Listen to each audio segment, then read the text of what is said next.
Sorry.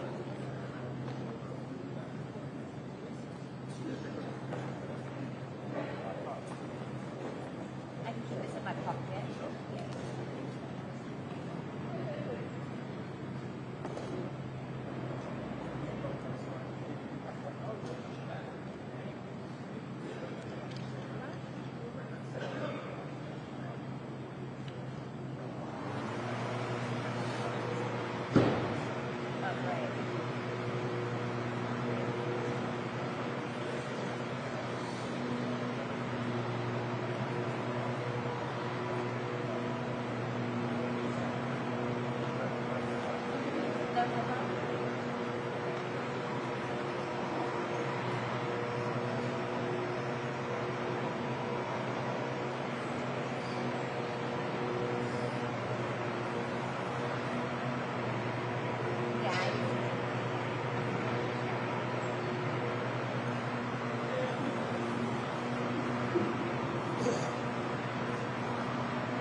Okay, alright, well look, I'll just stay here.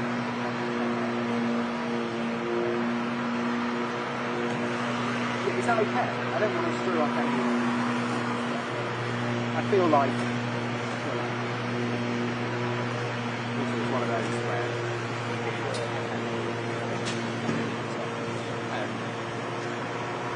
yes, she's here.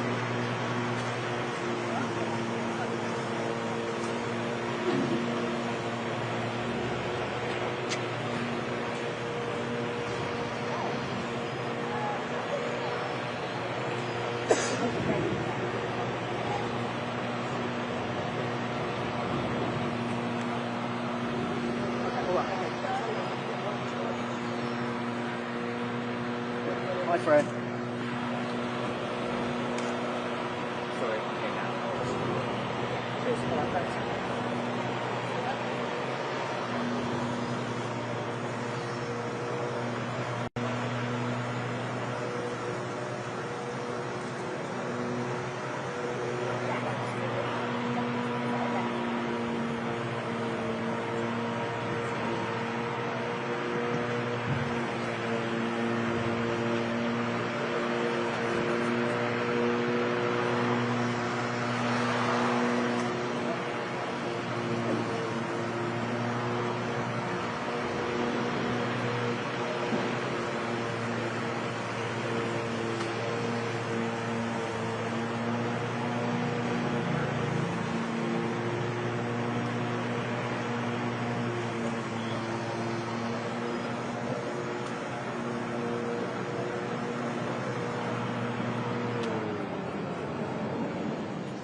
Blue trolley, anyone? TV?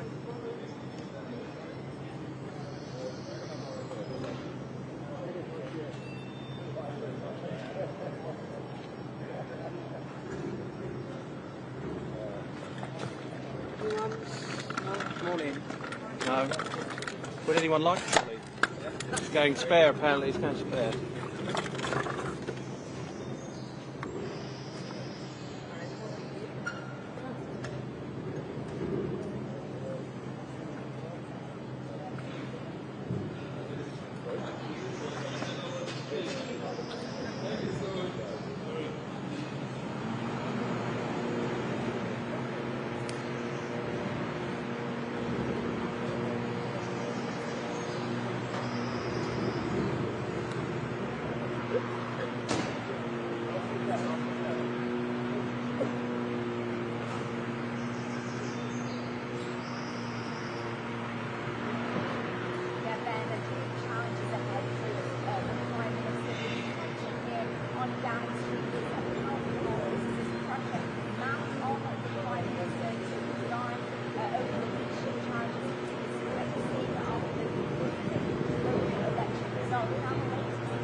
I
have to, yeah. Is that a good shot? Is that a good shot?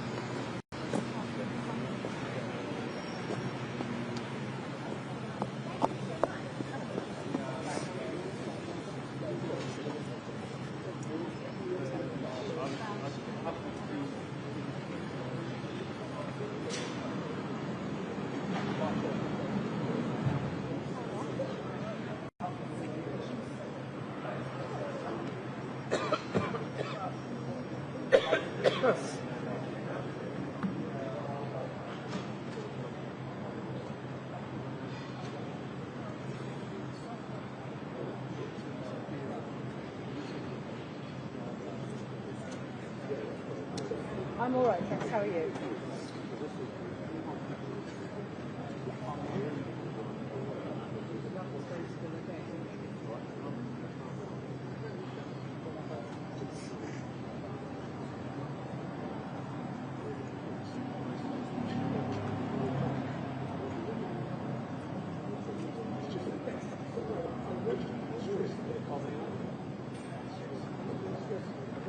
Yes, I can hear. Can you see me okay?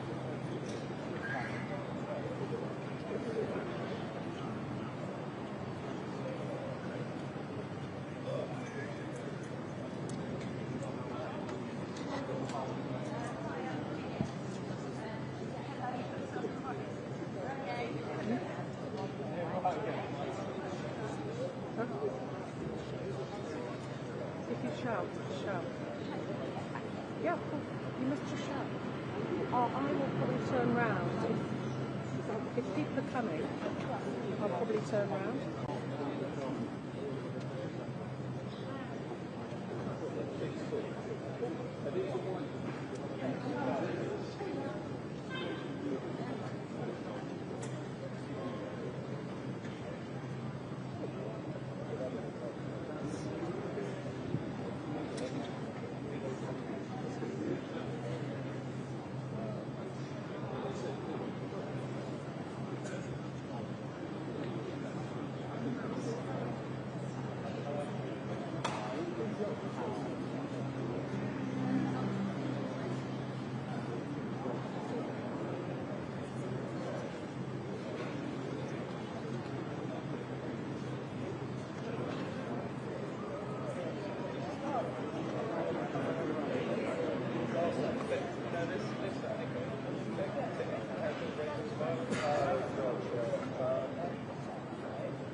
welcome to Downing Street and an almighty mess. Less than 2 years after the Labour Party won a majority, promising to stop the chaos, stop the infighting that had seen the Conservatives cycle through Prime Minister after Prime Minister.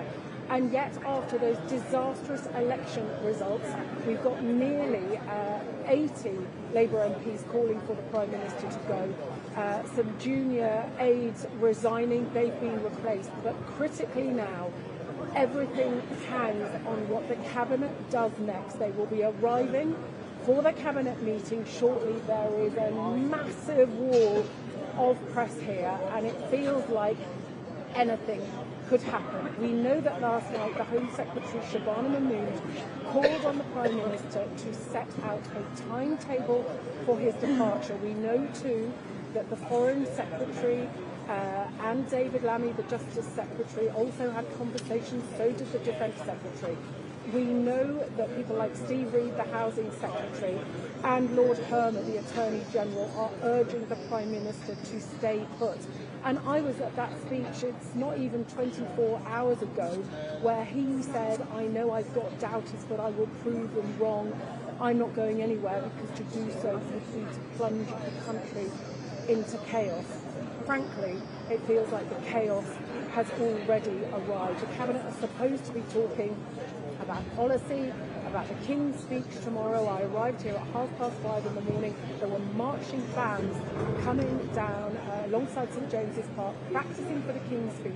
All the roads around Westminster are closed, and yet the King might tomorrow might lay out a legislative agenda that could be becoming obsolete if the pressure on the Prime Minister gets to a point where he feels that he has to go. Now, Darren Jones, one of his key allies, has told other media this morning that the Prime Minister is listening to colleagues and talking to colleagues. He said, I cannot get ahead of any decision that he might make.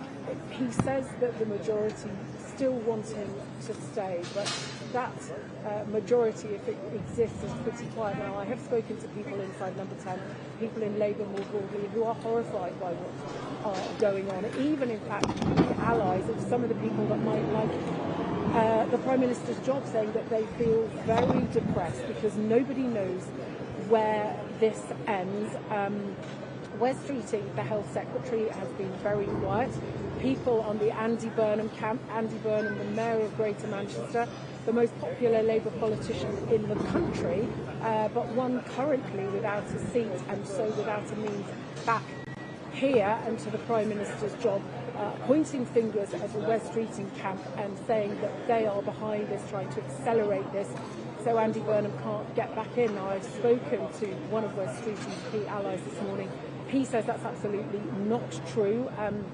Says that the Health Secretary hasn't asked anybody to go over the top for him, hasn't spoken to the Prime Minister for days, but also said, look, at least the Health Secretary has been honest, because he said to the Prime Minister, I'm not going to start a challenge with you, but if it becomes clear that your position is untenable, then I'm ready to run.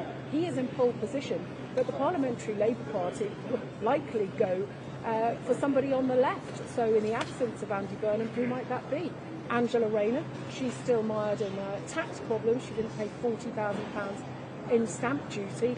Ed Miliband, the Energy Secretary. Nobody knows where this goes, but the Prime Minister's position is hanging by the thinnest of threads this morning, and it feels like at Cabinet or after Cabinet, that thread could break.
Should the Prime Minister resign?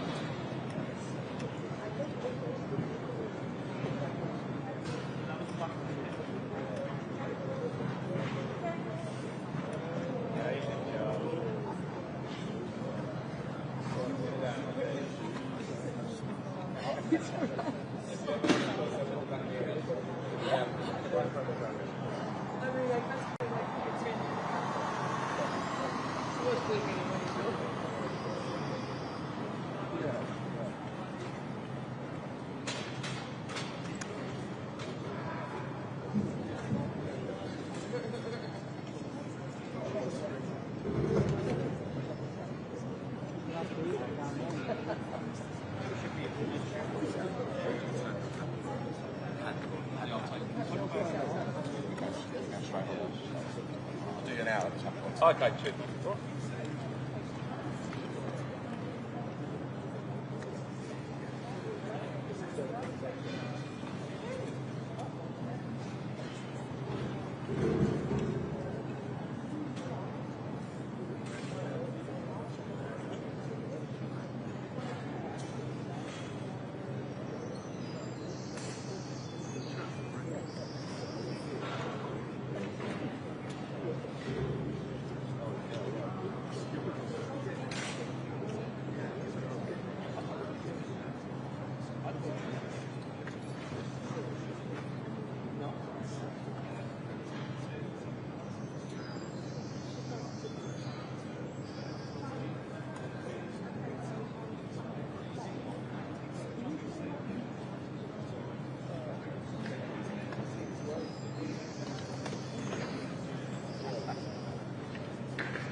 quite, Nick, because it is entirely possible that even in the time he was talking to you, that things might have moved behind the back door here in Downing. You know, folk like me and you can occasionally, I think, be understandably labelled as being obsessed by the Westminster bubble, but it struck me that it was pushing that argument to its outer reaches of credibility from Mr Jones there to level that accusation this morning, when the central question being asked, yes, at the heart of the Westminster bubble, but I suspect a little further beyond it too, is who might be our Prime Minister within a couple of months or even within a couple of weeks, because that is the live question this morning, and it's the live question as Cabinet Ministers begin to gather the opinion. During your conversation, managed to get so close to the door of number 11, across the threshold itself.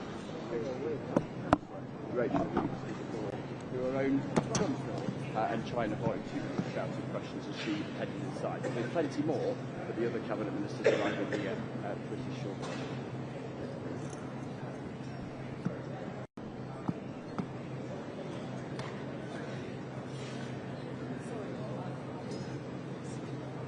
Thanks, love. Can you drop the line off the cellar?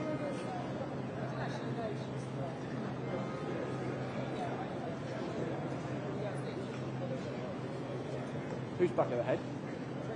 Oh, right. Well, I just said,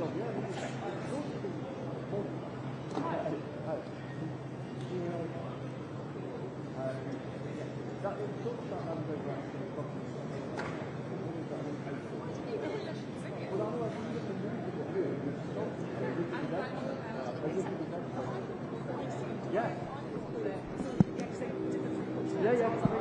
And then one of the very different and then, and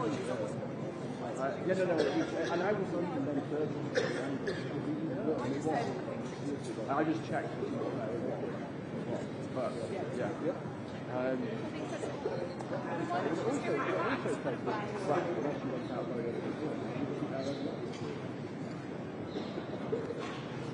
But then that's probably a detail we could have been out. Yeah, no, exactly. Right, hello, hi, good morning.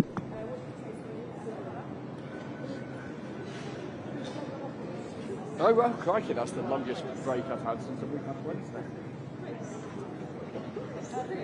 Yeah. Breakfast, yeah.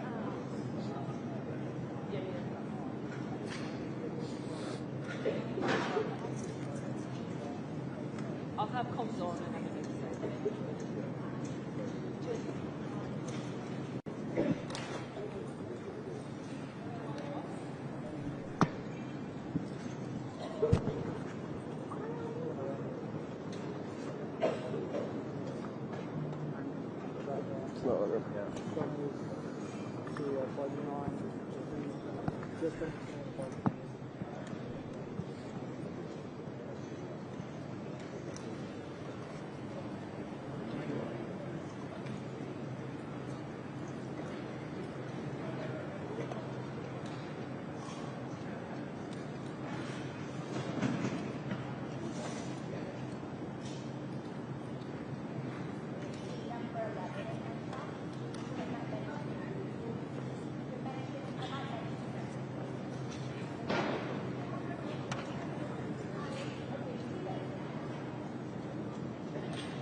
They're a bit crumbed. Or there's croissants. Do you want to wait for a croissant or do you want a chocolate?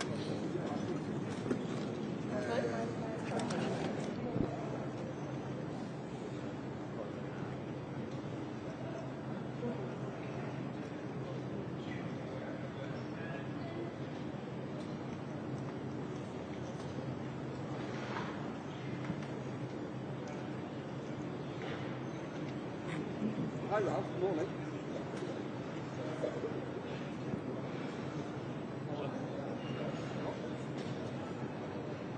You did.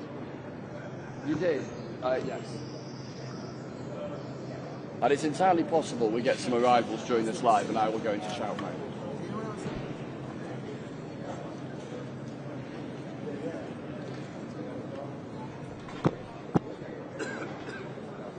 Oh, you've got the separate guy that live at the door, have you? Oh, it's at the gate. Oh, pointing. Okay, cool.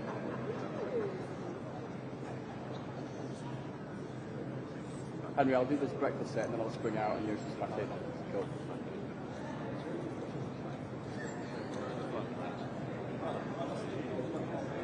Tripping myself up, doing a bit of skipping, you know.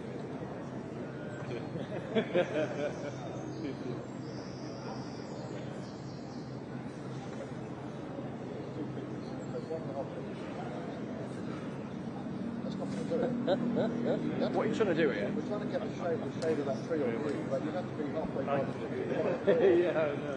It doesn't help with the sun, you can't really see yourself. I get shot, yeah, over and over. That's, I know your game.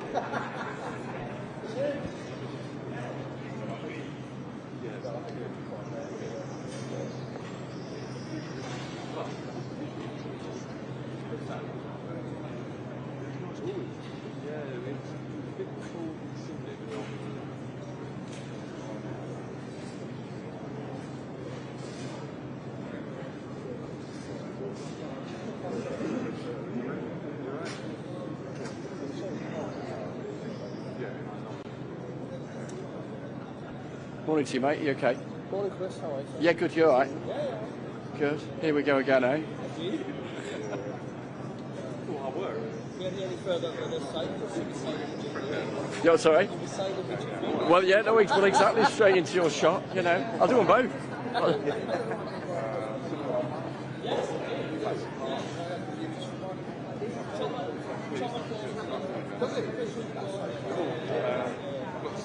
You can never win with this.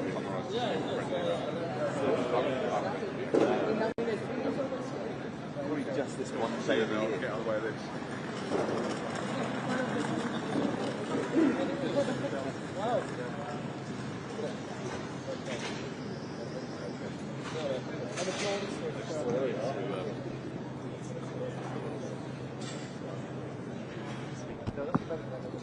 Thank you, that's very kind, thank you.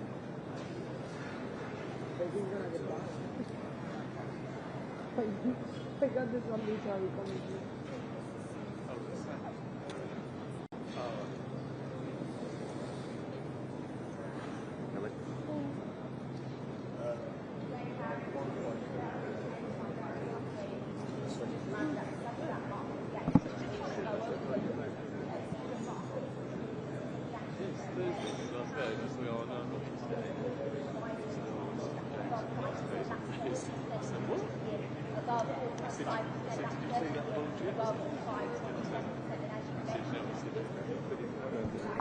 Well, you... Yeah, only question is, if you look at my space. Only from holiday. You come back, mate. Can I close? Yeah, just bring the microphone with you. I'm just trying to see them and all of that. And just step forward maybe when Catherine's done a live type thing. Yeah, yeah, that's fine. You've got no complaints. I'm working too. Yeah. Hello, Judy, how are you? Nice. Yes, arrivals and departures. Yes. Okay. Nice to meet you. Oh, thank you.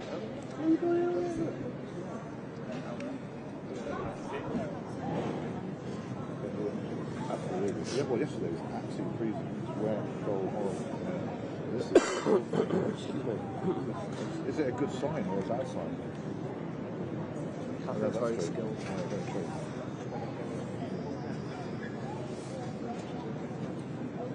Yeah, I think that's a reasonable, likely trail ahead to the meeting that is forthcoming. I'm looking largely distracted. Driving for a gentle shout in their direction as they pause and take half a step back.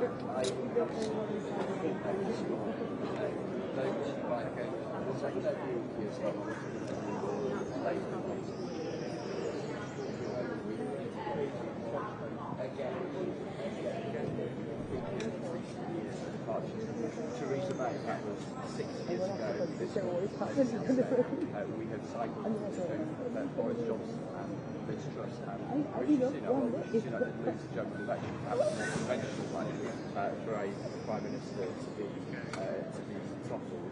And now Keir Starmer is on the brink. And what does that say about the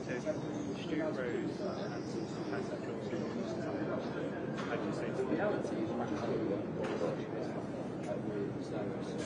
is that here is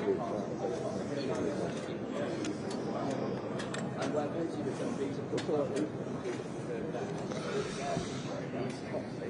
on the doorstep, and in the end, that's how democracy works, isn't it? The views of voters channel into this postcode, and MPs react to that, and that's what we're seeing playing out today. With that meeting getting underway relatively shortly, and the Prime Minister's teacher hanging in the balance.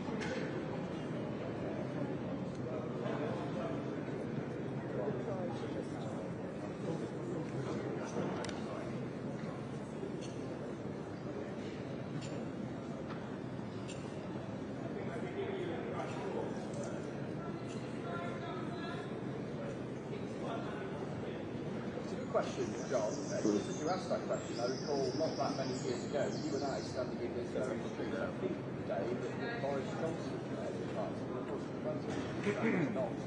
That's not that long ago. Now, in terms of the vote, has been defiant in recent hours, days, and weeks.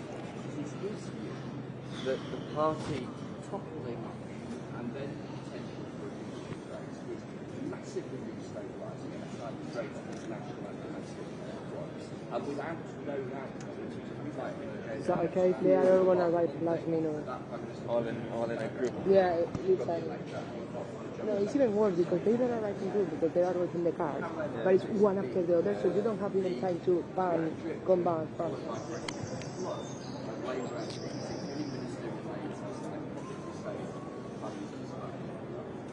Followed by cabinet ministers saying privately that also is time leads us to this point. And this point, John, just to emphasise the absurdity of where we find ourselves this morning. When you walk through Westminster, down the road at Parliament, the roads are closed, the barriers are closed, the streets are being slammed. Why? Tomorrow, the state opening when the sovereign arrives in Parliament and reads out the government's list of planned legislation for the year ahead. My government. And yet, right now, the Prime Minister at the head of the government can't be certain of his future. Because they can be so powerful right now that if they are being lied, it's like half of say. That is extraordinary.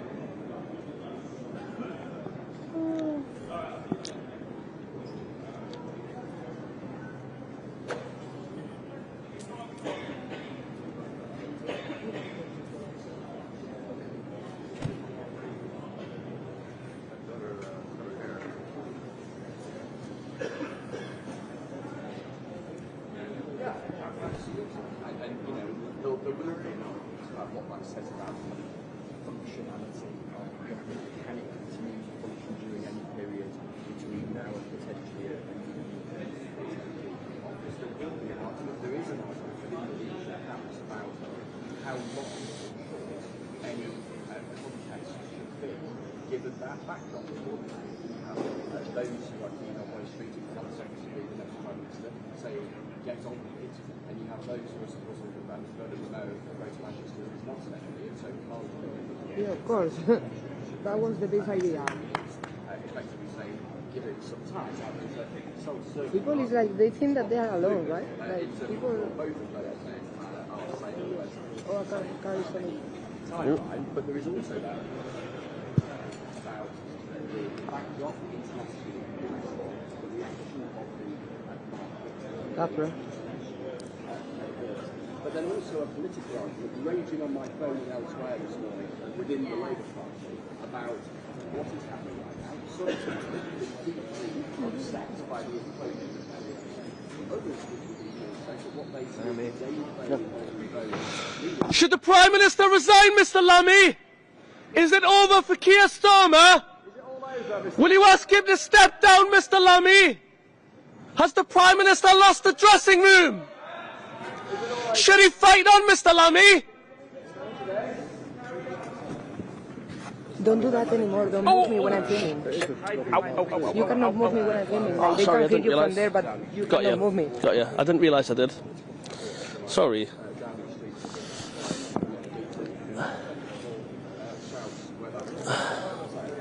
Because the camera does this if you move me. Like if you touch me like this, the camera do. Yeah, got you.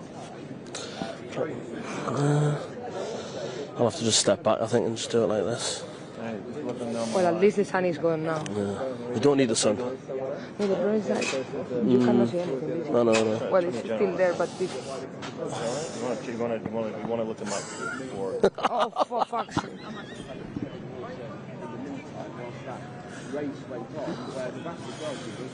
I think someone is coming through here. So? Someone will come soon from here, I think. Oh, that's weird. Lammy always comes from there. I know. Well, better for us, because today we cannot film from there. Because they're all in the shop.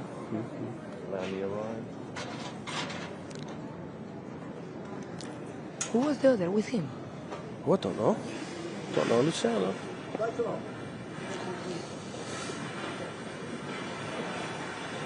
That's Beth Rigby.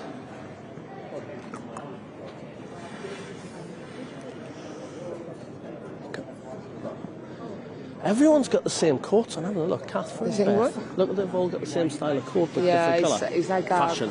Yeah, and it's yours as well. What? It's Am I like yours. fashionable? I mean, it's the same type of... It's like fashion, but at the same time it's warm. So I think that is the perfect coat to be on TV. I like Catherine's, the red. It's nice.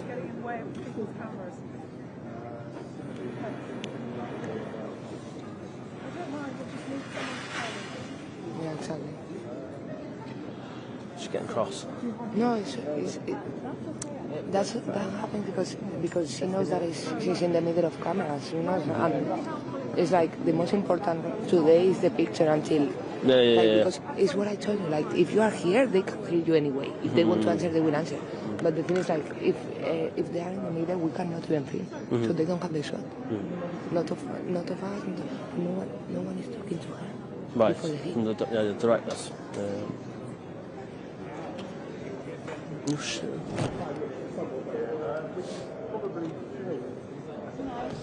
Right. Yeah, they biffed alive. So you're not having Biffed alive? Didn't tell her. What? Oh, they've So biffed, annoying. biffed They say alive. we'll take you at 22, and then they don't, and then they go, you know, standing there getting a big shot for no reason. Yeah, keep jumping, mate. Jump in the front. I'm on Okay. at 9, Keith. Okay, fine. Oh, well, can you see this? Do you have a space here? Yeah. Just move this a little bit This there. one? Yeah, and you can move down here, but that's fine for me. There's another car. Car coming.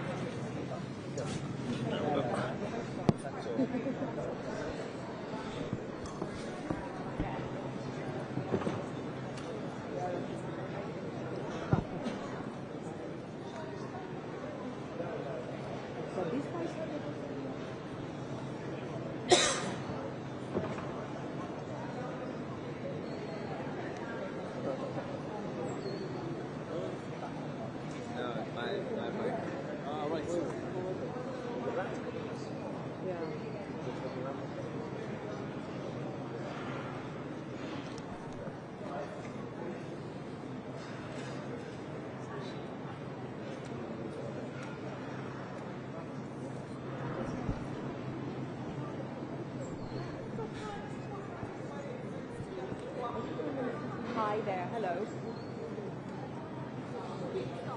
Yeah, here I am in Downing Street, waiting for ministers to arrive for the cabinet meeting, crucial cabinet meeting. Happy?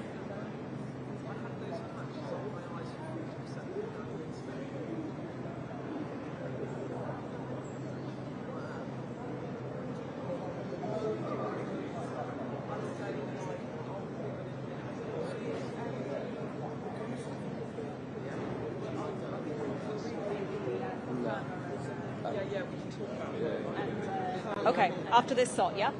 Susana Michael. Okay. Can Henry come and talk? Yes. Can Henry come and talk to me? Okay.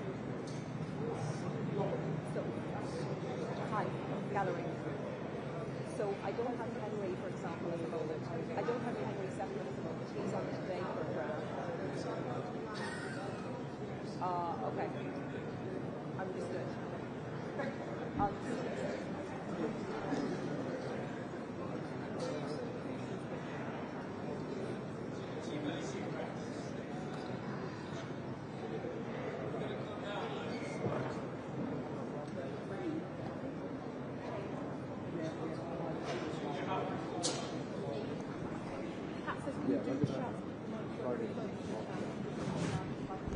Got you. Yep.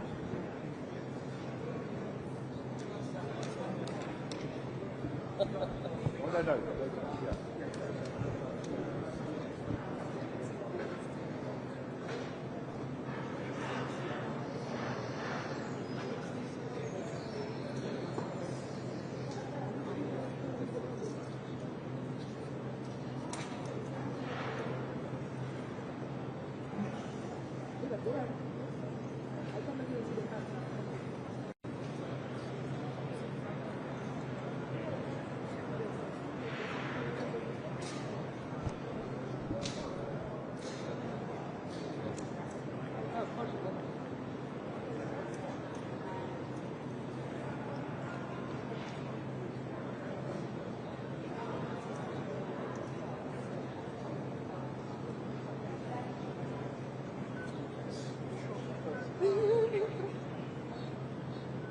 Unless you're in the cars now.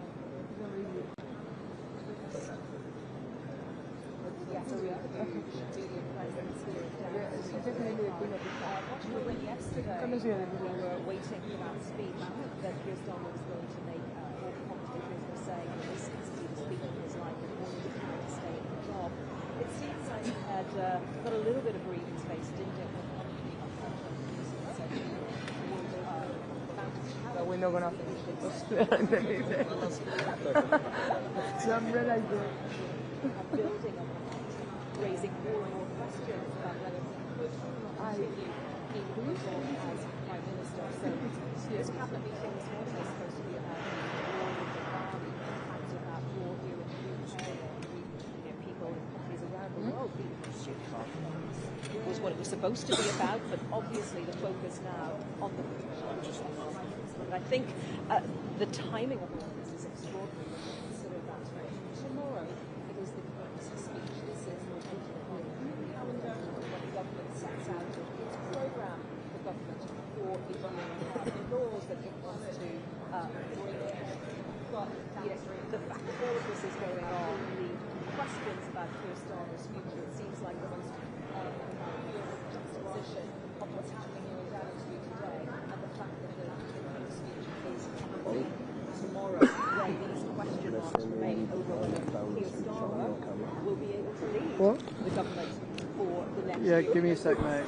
These have now said that he either needs to go immediately or needs to set out a timetable to go. And essentially there are two schools of thought. One that in a time of global crises, with the Ukraine war, the war in Iran continuing, and the impacts of that on people here in the UK, that this is not the time to take the lead.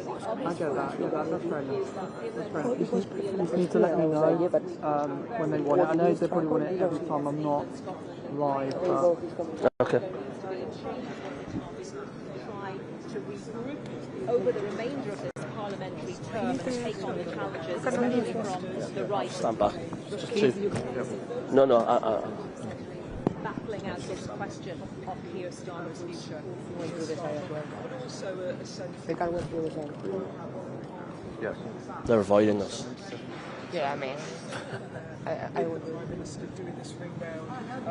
No, Rachel Reid, the Chancellor of the Exchequer, arrived outside number 11, the house next door to number 10, obviously for anyone who isn't familiar, literally just further up the street from where I am, and her car pulled up, the door opened incredibly quickly, and she went through the door of number 11 incredibly quickly, so didn't engage with the cameras at all, and then we had David Manning, the Deputy Prime Minister, walking up from this direction to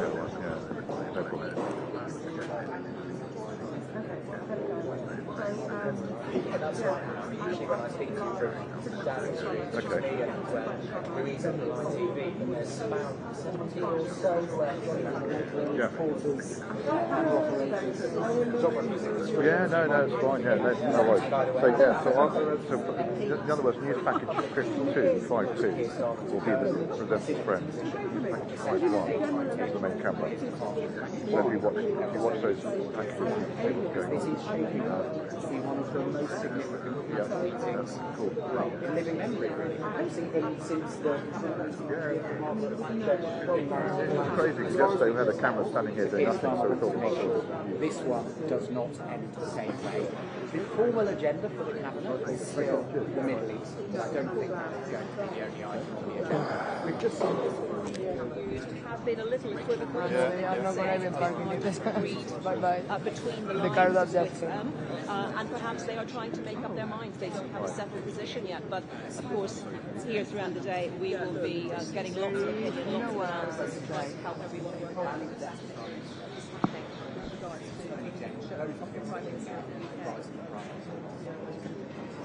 Oh, my parcel just arrived.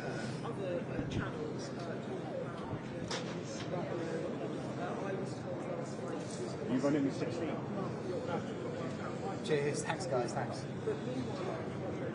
Yeah, I mean, it's approaching a quarter of the parliamentary group that Labour has, which is not insignificant, clearly. Would it pass it around the microphone? I had it too close. I need to move Sometimes further. when, and I've seen this with other prime ministers over recent years, remember the UK Testing, 1, 2, 3. It's impossible that was loud because I put it automatic. That means that it is. Ah, right. So, are they been using both of the channels or should be fine? very hard. I'm going to put this as a little Turn channel. that around in the other direction.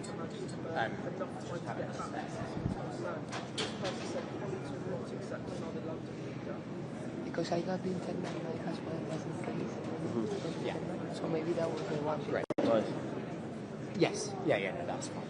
Well, once breakfast is done, fine, then hopefully I'll have dinner.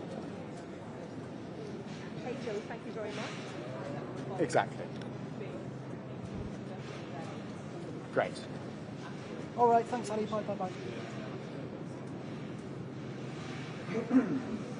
Can you see the order queue now, Anita? Is it okay? Well, it's not up at the moment. And it is 9, yes. Okay, great. And there's no reflection? Great. So I'm meant to be on breakfast. So we... Oh, are we next to each other? Yes. Oh, fine. Okay, well, I'll dash. Yeah. Sorry, I didn't realise we had two times. No. We don't know who that is. You know, your colleague. We're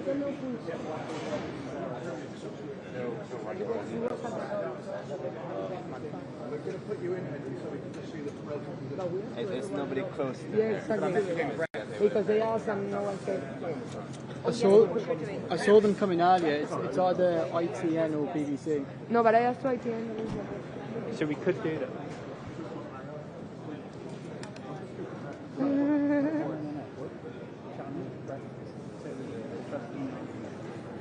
Great, thank you.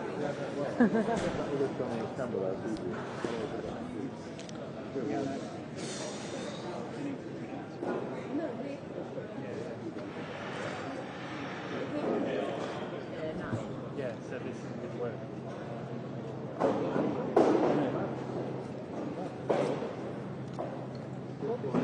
All these glasses, I just don't fit.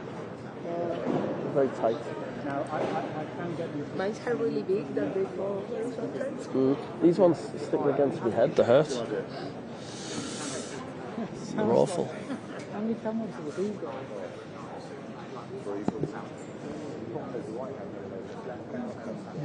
Yeah, that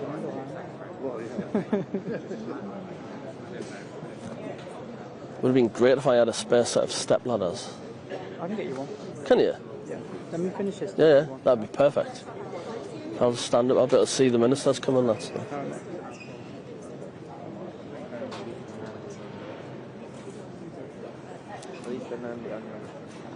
¿Qué? How do you know? Oh, she's coming down. Yeah, I think so. Oh, so move the camera. Yeah, but I can see this. And if Demi Lamy went through there, we don't have people coming through there, you know? So that's a point.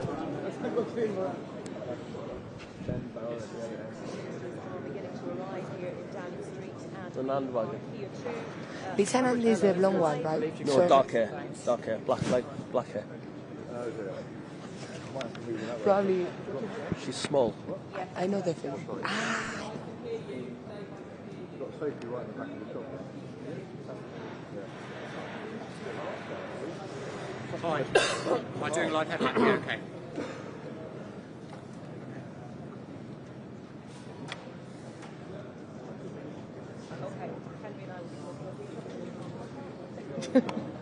Never pulled a bike. Nice plan.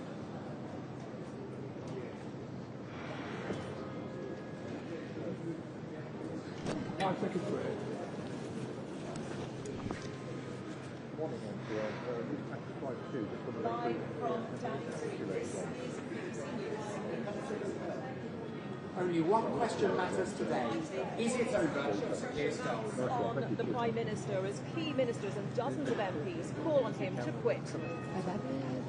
They are the same channel? Yeah. Oh, fuck. Okay. Your MP's table is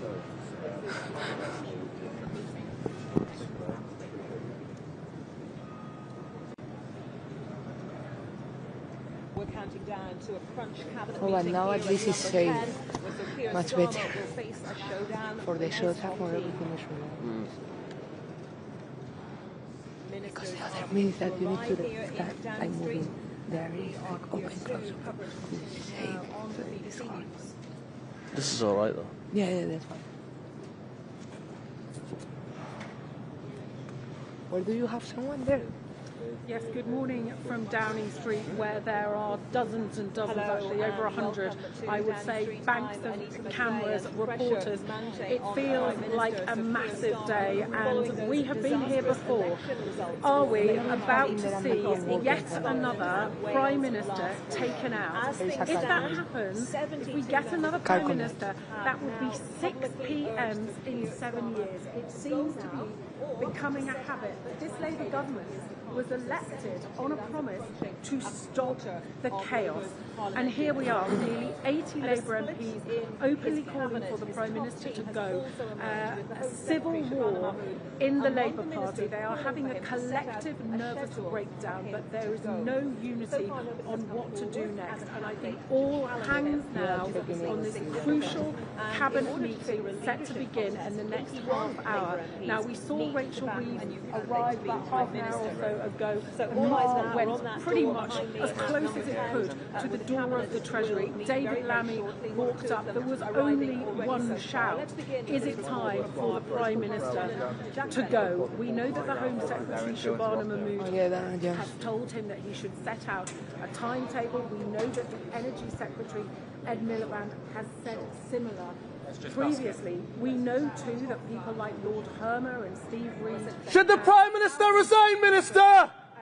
Is it over for Keir Starmer?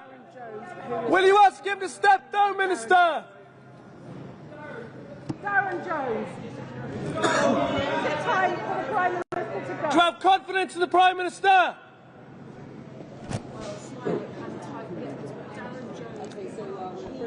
Allies of the Prime Minister, and he has been speaking this morning, and he's been saying he can't get ahead of any decision. You're right? I think someone is coming. Lost my voice though. The car.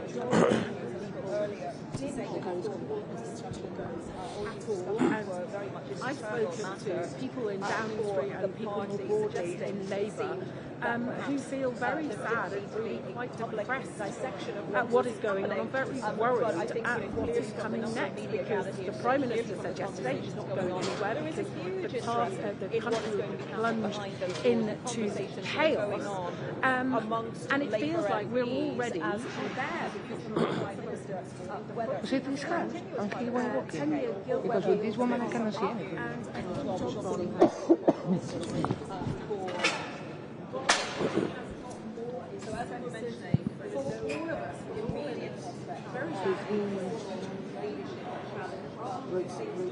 Reeves, Lamy, Jones, Darren Jones. Oh, I was trying to figure out who was Yeah, me too. Prime Minister's allies say, look, this is not the time to challenge the leader. Should the Prime Minister resign, Minister? Is it over for Keir Starmer? Will you ask the Prime Minister to step down, Minister? I expect they're all going to be very tight. Alexander, someone Alexander.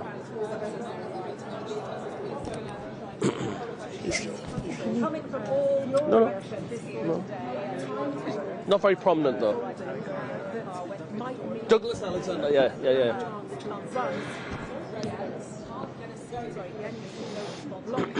Pointing the finger at the health secretary, but I was talking to one of the health secretary's key allies this morning. He said that's categorically not true. That's right, Sarah. I'm not sure I have to break up a shower with cabinet ministers because there's about to go over and talk for him. journalists, camera operators, Resigned last night. here And he in the said, street look, doing the shouting. West Fleeting has been honest. It is He an told the incredibly Prime busy Minister Downing some Street. time ago that he won't launch a challenge.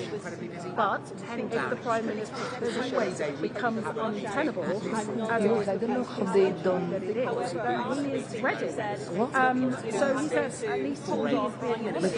Plenty of leaders would like the Prime Minister's job. Angela Rayner, she seemed to fall behind Andy Burnham. She said twice in the last couple of days that he should never have been blocked. The trouble is, he isn't here. Things could very well run away. And it is just quite disappointing. Labour don't do this. Labour don't get the Prime Minister very often. And they don't get rid of them. So we are in uncharted territory. Except for the fact that I don't want to do it now, but with him, I'm going to do a video for him because it's so funny to see all of the people here. About 100. Okay? Yeah. I have a feeling of deja vu being here on other days like this, and here we are again. And also, when I got here at 5:30 this morning, all the streets are closed because it's the King's speech tomorrow, laying out the government's legislative agenda for marching bands at 5:30 on St James's. This tall guy came. And here we are, and we don't know whether the Prime Minister today will decide to announce that he's going to set a timetable or whether he will be carrying on. Let's see who's come out after Should the Prime Minister resign, Ministers? Is it over for Keir Starmer? Will you ask the Prime Minister to step down? Has the Prime Minister lost confidence in the Cabinet? Should he fight on, Ministers? Smiles, all very How allegiances are kind of mutating over the course of this week because it is widely expected if, let's stress again, he's doing Nigel Farage that is certainly what at least a good few dozen Keir Starmer out. Some in Labour are saying, what are we doing? We're literally gifting this. ultimately ends up back.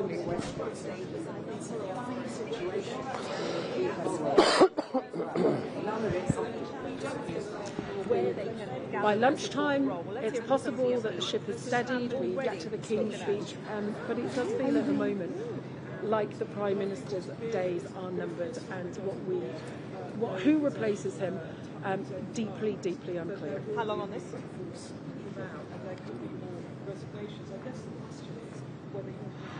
Yep. Yep. But it feels pretty much like it's unstoppable. That's what a lot of senior people I mean, look, potentially, we really don't know what's going to happen. And I think, let's stress, there are a lot of cabinet ministers who do still think the Prime Minister is the man for the job and should fight on. Two of the first cabinet ministers we saw go in for this meeting were David Lammy, I feel the at this Deputy Prime point that you Minister, really couldn't make Lord this up Herman, if you Richard were Herman, the writing Attorney a General. plot for Well, some David Lammy was in there drama. yesterday. It would almost and seem while he did discuss too with the ridiculous Prime Minister, we understand to be true. Now, we predicament that he always finds knew himself that the local elections and the elections in Wales and Scotland were going to be the point of maximum danger for the Prime Minister. But I think the feeling was that probably Labour wouldn't move because there was no agreement on who would take his place. Whatever happened, to look before you leave. Now, we had Catherine West, that backbench MP, saying to the Cabinet the other day, get your act together and move against him or I will. She then said she hadn't even looked at the rules. Then she sent out a letter yesterday calling for a transition in September. Then she went, oh, actually, that was a typo, and then by September. It is a picture of chaos. The markets are not liking this. Borrowing is getting more expensive, and who is running the country? We have a country that since the financial crisis, we haven't had the growth. Public services are not good. We're paying more tax than ever. People feel that things are not working. They voted for change with Labour. Less than 2 years on, people are thinking, you haven't brought the change. There's Looking two at pieces of reform, code applied in Wales. Is the country increasingly becoming among the 70 or so Labour MPs It's who have such a mess, and there's no clear way out. There's no clear good options at this point. orderly transition. Others have said they want a swift transition.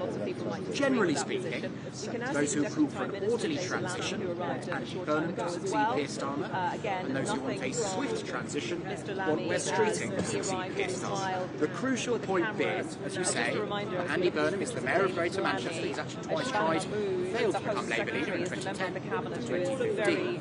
But he is not currently a Member of Parliament. He left Westminster to become Mayor of Greater Manchester back in 2017. Andy Burnham would have to find an MP willing to give up their seat for him. He would then have to get I think it'd selected be to be the Labour incredibly candidate. embarrassing for the King reading out an agenda which is likely to be null and void, because whoever comes in, they are going to want to change things, aren't they? If it's Andy Burnham, he's got all sorts of plans that will involve a lot more spending. He previously said don't worry about the bond market. So I think, like Rachel Reeves and Keir Starmer, absolutely have to worry about the bond market because the cost of borrowing is £100 billion a year just on the debt interest. It's not in a good place. Angela Rayner, as I understand it this morning, there is pleasure with this instability. There will be those who support Wes Streeting who will be arguing if there is a leadership election, it's got to happen we cannot get back. And again, if Wes Streeting is because there will they be need a to large provide number of stability. furious feeling that this has been some sort of stitch-up. There's no guarantee that Wes Streeting will be allowed to remain in power before the next election. So for a party, we heard, didn't we, the grown-ups are back in charge. I was looking at the speech that Keir Starmer made when the general election was announced. I was in the room. Should the Prime Minister resign, Minister? Is it over for Keir Starmer? Has the Prime Minister lost the dressing room, Minister? Arriving again, no comment yes, as you say, sir. The Labour chair there, they're very good, they're smiling on pretending that we don't exist. But full smiles and full cameras is obviously a very Prime Minister, very different future, and sadness, real sadness in the water. People have said to me, My eyes are what do we do? Do we just keep getting rid of Prime Minister every year or quickly? I think today we State opening in Parliament, so that new parliamentary session.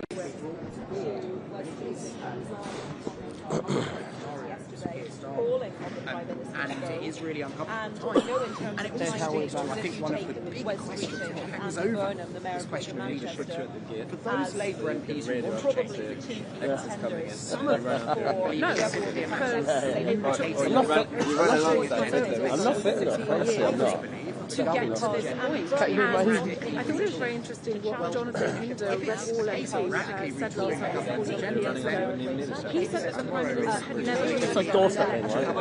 that basically they lost the majority because he was so cross with the Tories. Now look, the Prime Minister did make the Labour Party not scary to people like it had been under Jeremy Corbyn, but actually they got this big majority, but wafer thin. They actually got about 500,000 less votes than Jeremy Corbyn got back in 2019 when they had the worst results since 1935. So it's where those results get farther. But I would say, so nearly a year ago was the Hague summit, the NATO summit, where Trump first asked the Prime Minister if he was confident of leading Labour into the next general election. The reason I asked that was due to the welfare rebellion and absolute fiasco. They wanted to take £5 billion out of the welfare bill, and there was a big rebellion by enough of the MPs who just said no. At that point, Labour MPs realised that if enough of them didn't like something, simply to stop it happening. And I felt that at that point, the Prime Minister's authority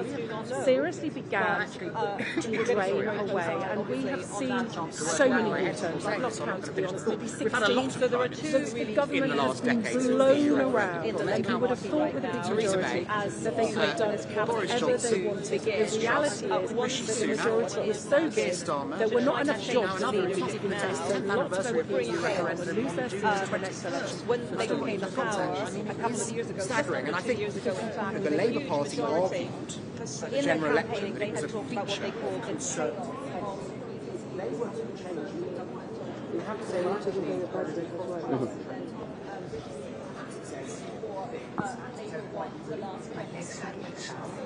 My feet are cold.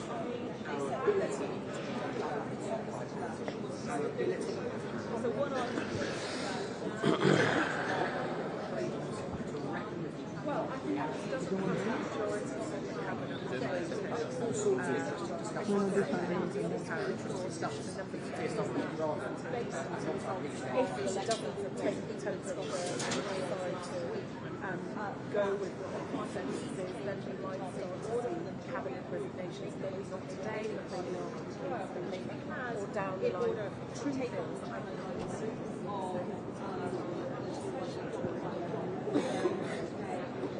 Well done. That's impressive.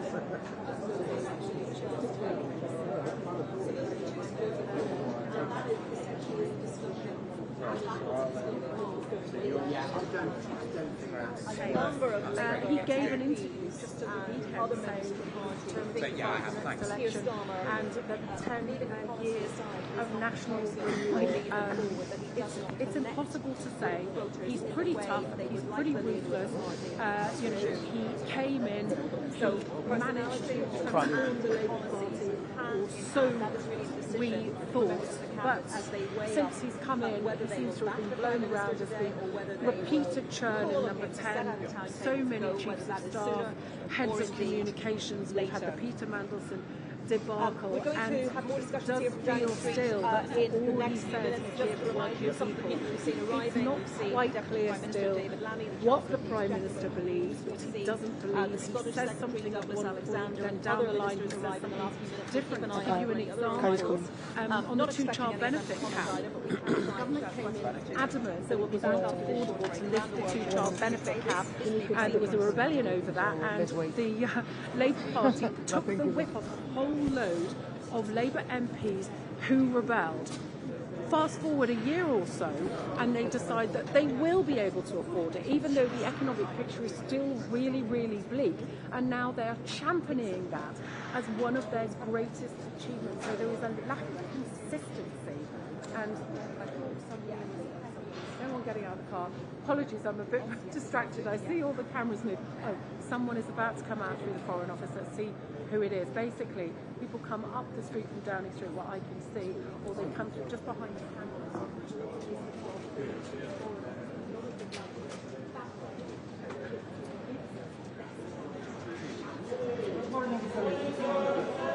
Should the Prime Minister resign, Minister? Is it over for Keir Starmer? Will you ask the Prime Minister to step down? Has the Prime Minister lost the confidence of the Cabinet? Steve Reid, again smiling, but he is one. Someone else is coming. Should the Prime Minister resign, Minister? Is it over for Keir Starmer? Should he fight on, Minister? Should the Prime Minister resign? Noisy Downing Street. We've just seen a couple more ministers arrive. It's been Starmer. Two of the Prime Minister's loyalists. We know that Steve Reid, the Housing Secretary, was talking to the Prime Minister last night and urging him to hang on. Lord Herman, the Attorney General, also a key supporter of the Prime Minister. And Pat McFadden has been as well. He's been wheeled out on so many morning rounds, safe on broadcast. But even he, in the last couple of weeks, has started to seem like it's becoming harder for him to keep insisting that all is well. It is very clearly not well. The problem is, what does Labour do now? Maybe Shabana Mahmood. It's round there.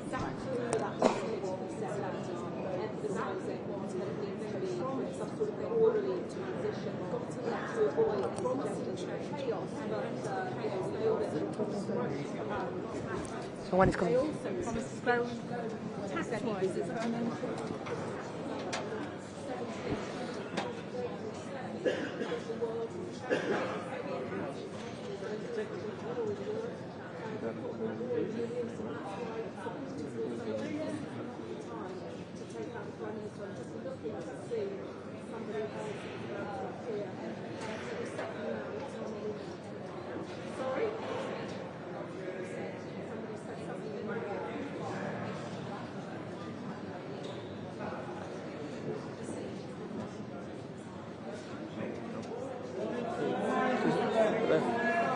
Should the Prime Minister resign, Minister?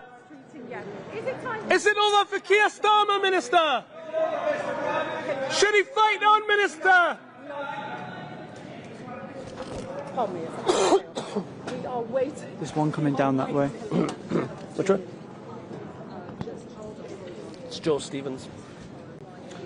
Should the Prime Minister resign, Minister? Is it over for Keir Starmer? Has Keir Starmer failed Wales, Minister? Should he fight on? So, we... Who? I think the shouting has we have fallen to one individual in the media camp here as we all look around and don't yes, well, we don't know about John Healey. There are mixed reports. What John Healey said, what Yvette Cooper said last night as well.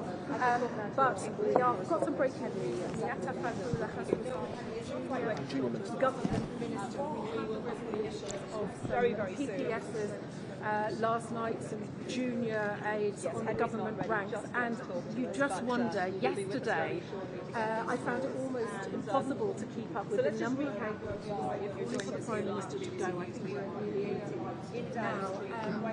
When I got home, and I woke up and it was absolute chaos.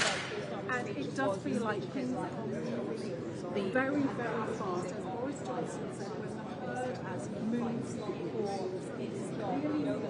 it's not a stampede yet. Remember with Boris Johnson.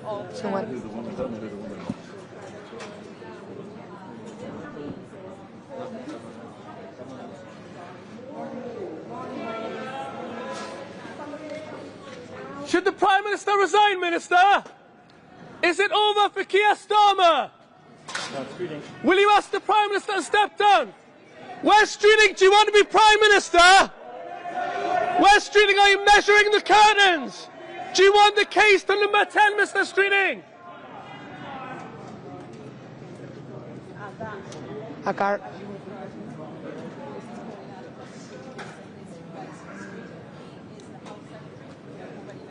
Could be Shabana Mahmood. 2 cards.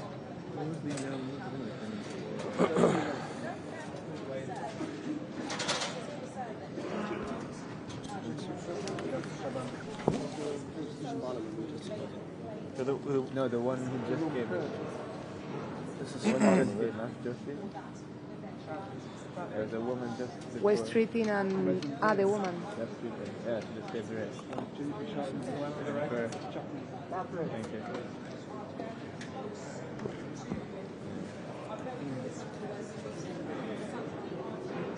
So this is Miata Van Buller. She is the MP for John Healy. John Healy. Until 10 minutes ago, 8 minutes ago to be precise, she was a minister. Should the Prime Minister resign, Mr. Healy? No longer. Is it over for Keir Starmer?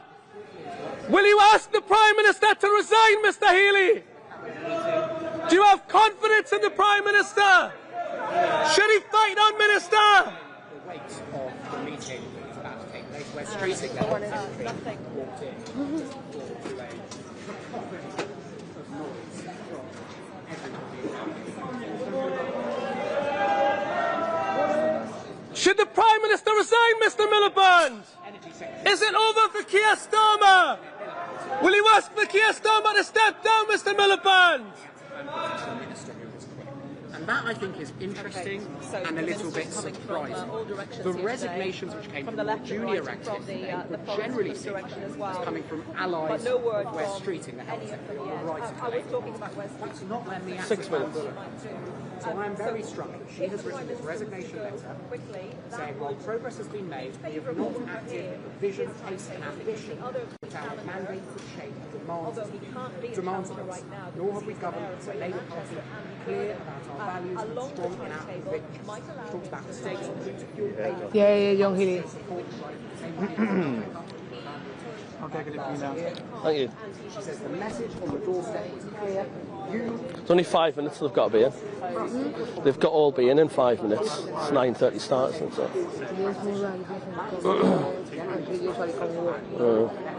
I haven't seen Shabana Mahmood or Yvette Cooper. I think that's... Ah, right. There were like 4 or 5 cars that they went through there. So, Yeah. And one was John Healy, that is the one that came. Yeah. So I think that's it. Some of them are hiding. Bridget Phillipson as well. There's another one. I haven't seen Lisa Nand either. No. Maybe they went around with the car. Because it's been like 5 or 6.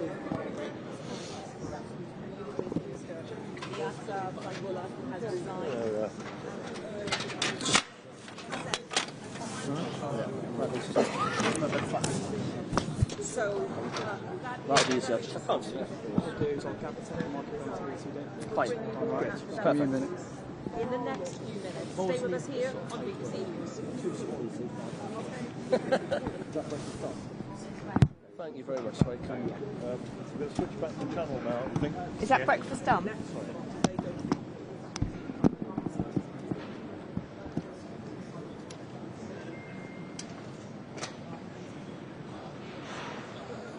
These are great for departures.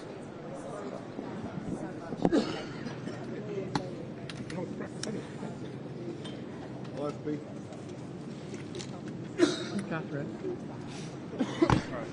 Have you got all the briefs, Anita? Is Henry going to do chat? That's so true. Yeah. Yeah.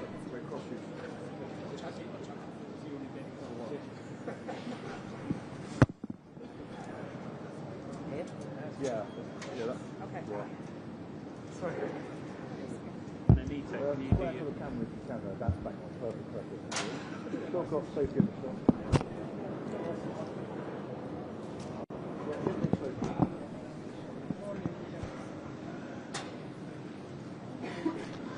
I'm going to take a picture of Catherine from there. Great shot. Catherine.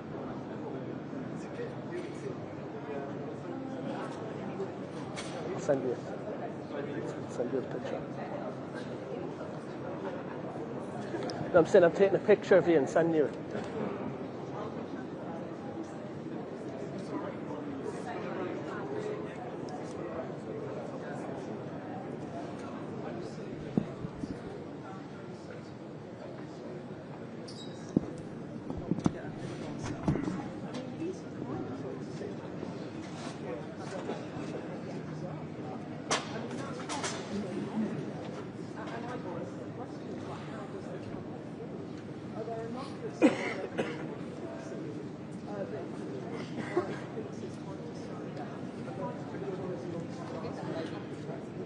More or less.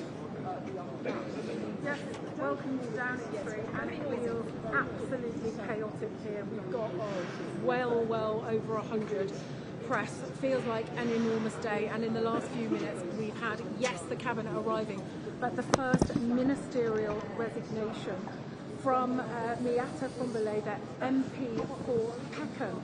She is a junior minister for devolution, faith and communities, and she's written to the Prime Minister saying that she's proud of all that's been achieved, but she's saying the country faces enormous challenges and people are crying out for the scale of change that this requires. The public does not believe that you can leave. Yep. Then she says, therefore, I urge you to do the right thing for the country and the party and set a Okay, Heidi Alexander. Yes, she's there. Okay.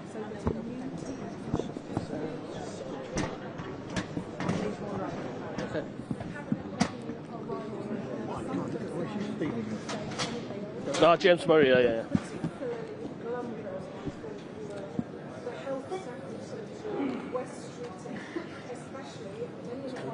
Gotta walk at a pace, haven't I?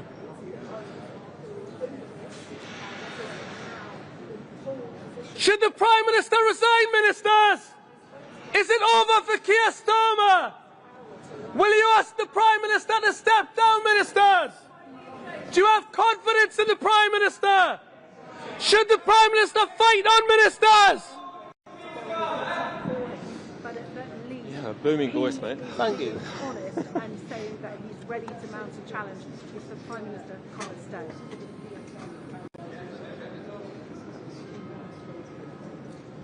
Well spotted.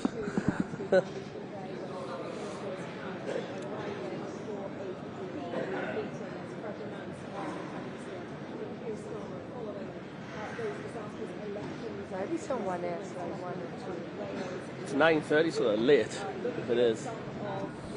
And it's the only job, but only post on their website. Ah, right. Fair enough, They got the skills today. What, sorry? Yes.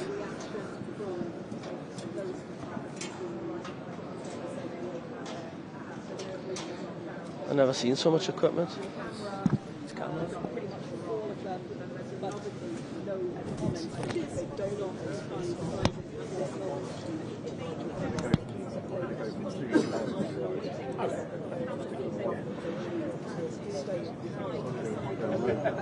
Is that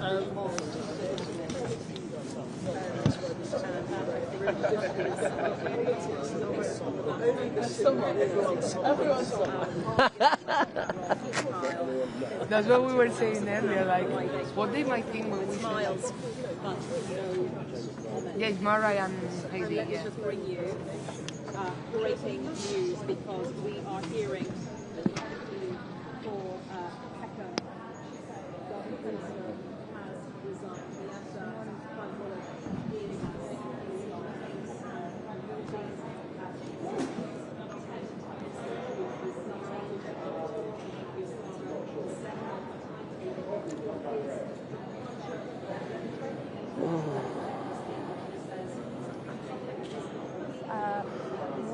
John Heath, some PPSs last night, some junior aides on the government rank, and it does feel like things are moving. Remember with Boris Johnson,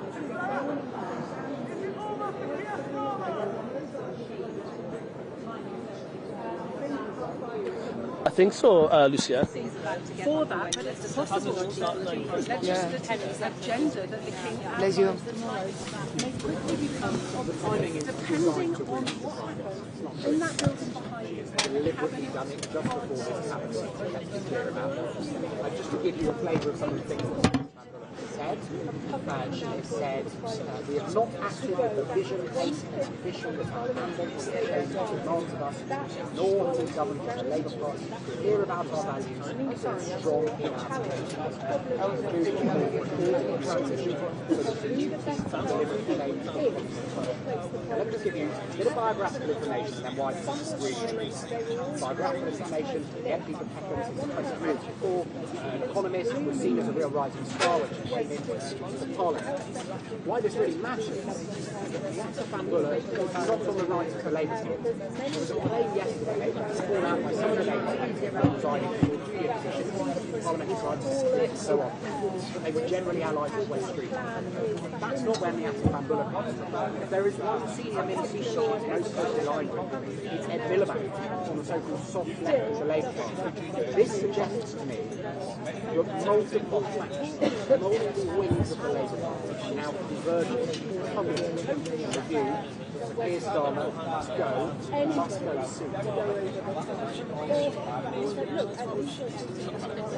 He has said to the Prime Minister he will not be elected, but if the Prime Minister's position is untenable, he's ready to go. But look, we don't know what... Exactly right. And also, it is getting more senior. Parliamentary Private Secretary resigned yesterday. That's a big deal for a Prime Minister. But when I talk about that on the BBC, I need to explain what a Parliamentary Private Secretary is, right? Because it is a niche Westminster thing. A junior minister, well, we all know what a government is. So he's getting more senior, and that is going to feel uncomfortable for the Prime Minister. He knows that that's just, of course, she resigned just as this crunch cabinet meeting is beginning. We've seen, as you were describing, these almost all of the cabinet, well, no, all of the cabinet by this point, arrive in Downing Street for this meeting. Allegedly, the agenda is the response to the situation in the Middle East. I think we all know that what has come to most people's minds is the situation in Sudan.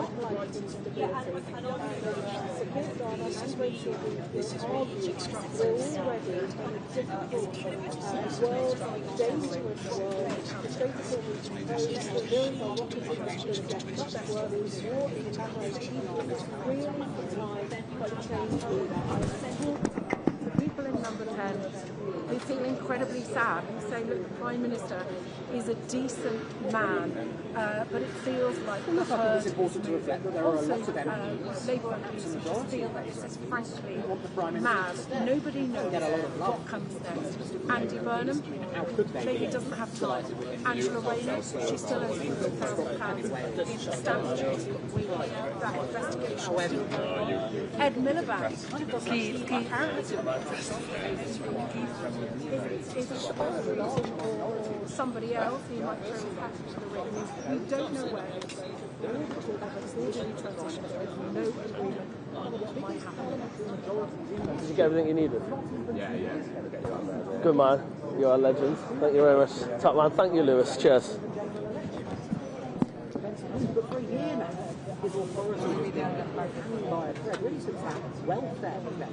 He tried to make cuts to welfare spending, actually really to slowly increase it.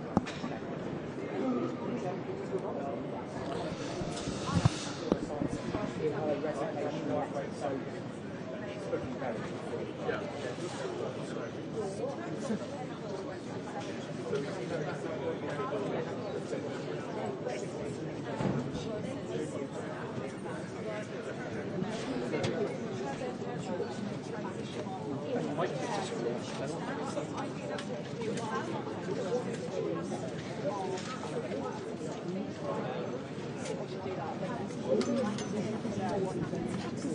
Clearly, that is a massive part of it. But they disagree on what the timetable is. They disagree on what the Prime Minister, and we have to do it now. The trouble is, look before you leap. We don't know what follows. Nobody knows what follows. And the Prime Minister, well, let's see. I mean, he was adamant yesterday that he wasn't going anywhere, that he's not going to plunge the country into chaos, but it feels like the chaos is already here, and it feels like... Yes, they are. They are indeed. Good. You can go to the toilet and breathe. Yes. We should have heaters. I would like a heater and a coffee machine and all of that. Of course, I'm delusional, but I like it.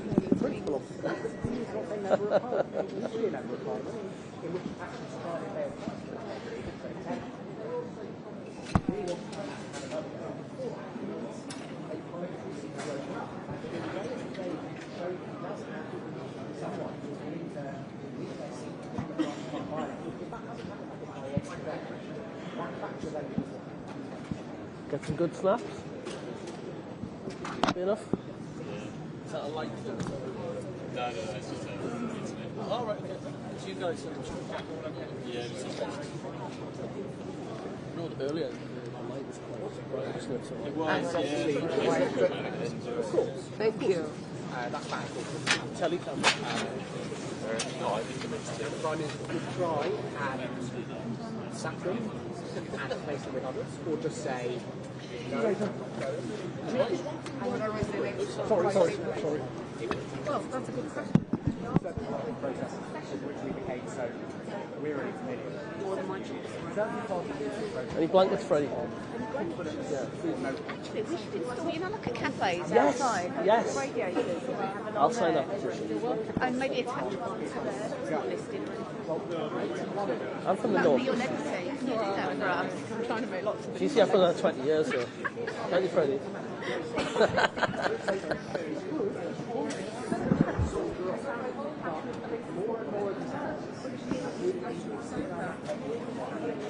just like tucking together.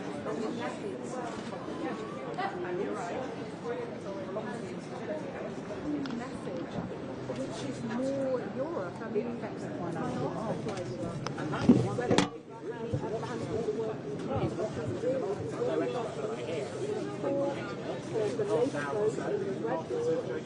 Taken the tone for the worse on the basis that this is happening and the shouting is happening around us for a reason. And maybe the Labour can say, otherwise, boring costs are going to go up, and it's going to affect.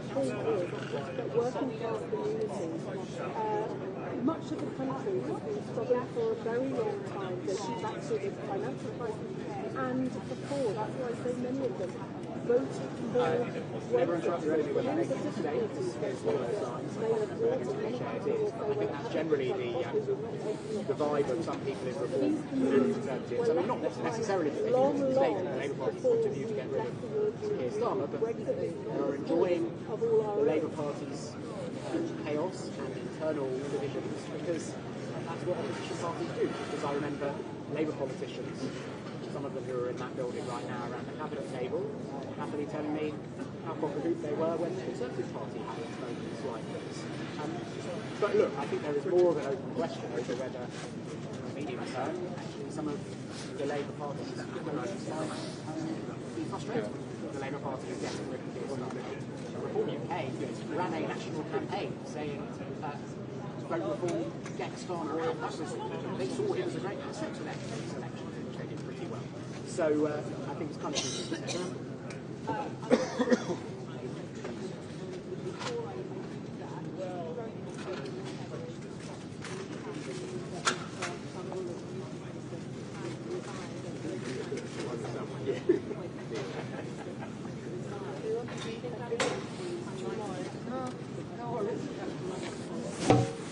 I assume so. We had in the past in other political parties, but also we saw yesterday when one parliament had taken the microphone, which is a run down, and the applicant resigned, they were followed by several others in what appeared to be roughly coordinated. I'd be surprised if they especially if Sir Keir Starmer emerges from that cabinet meeting, doesn't at least take the time table to change.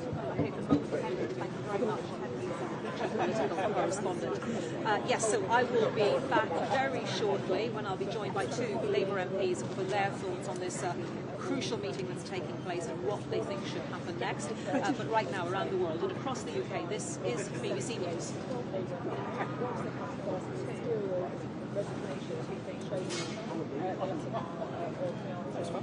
Thank you, that was a really good chat. Taking lots of time to do that, that's good. Cheers.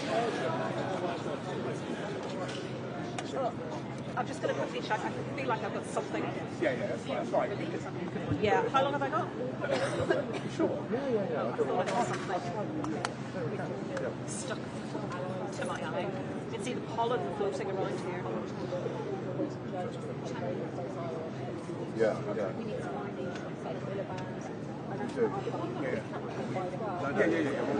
gave them a mark, put down who's spoken, put it down where she was. She doesn't want excuses totally. Emer, if there's anything urgent here or anything coming up, will you wave your phone at me so I'll know to look? Sure, we'll take Yeah? someone through. Sure, whether people start to go that way.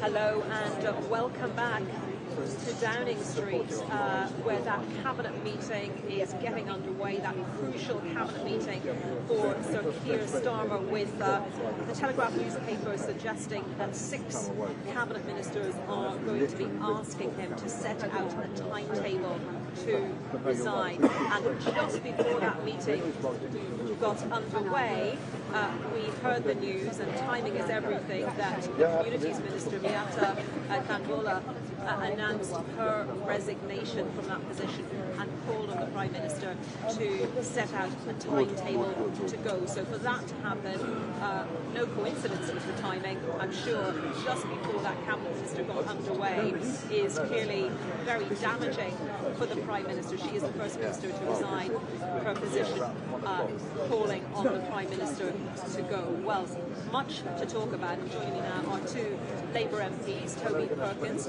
who is the Labour MP for Chesterfield, and Paulette Hamilton, who is the member for Birmingham Erdington. Thank you both so much for joining us in BBC News today, as this cabinet meeting is taking place behind me here in number 10.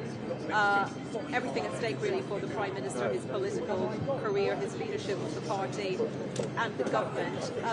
Toby, you are supportive of Keir Starmer. Do you think, given everything that's happened over the last 24 hours, that he can stay on?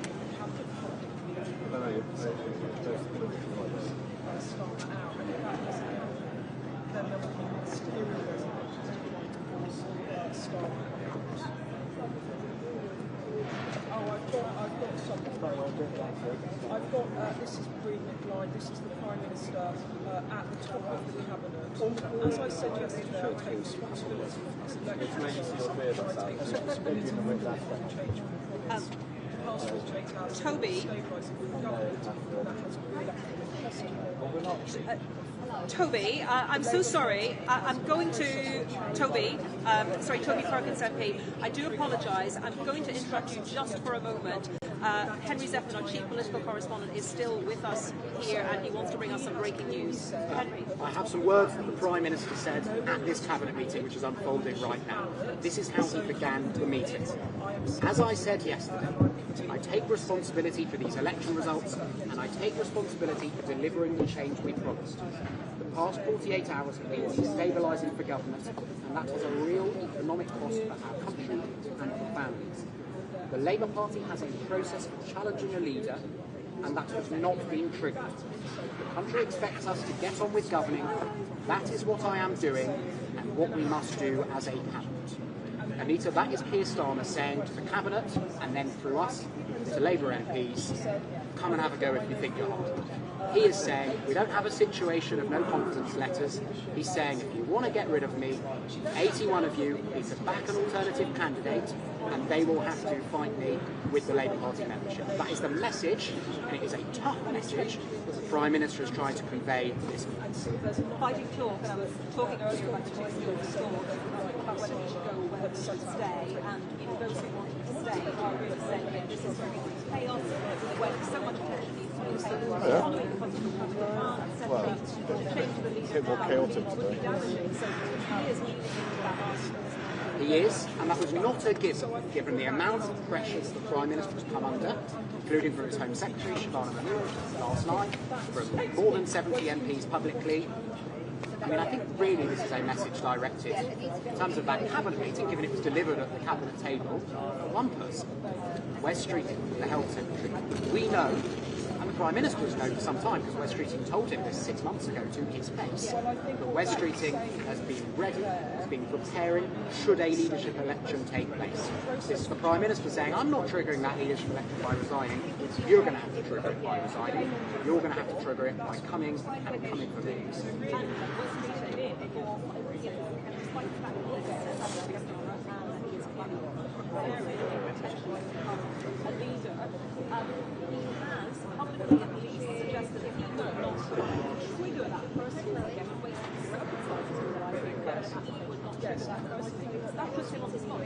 two questions now.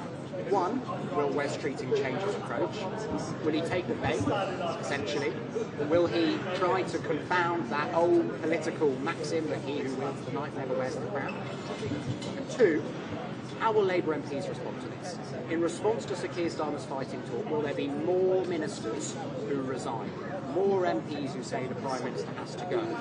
But even then, the Prime Minister's view seems to be, we're not the Conservative Party, no confidence letters are not part of our constitution, you're going to have to find a candidate and they're going to have to take it.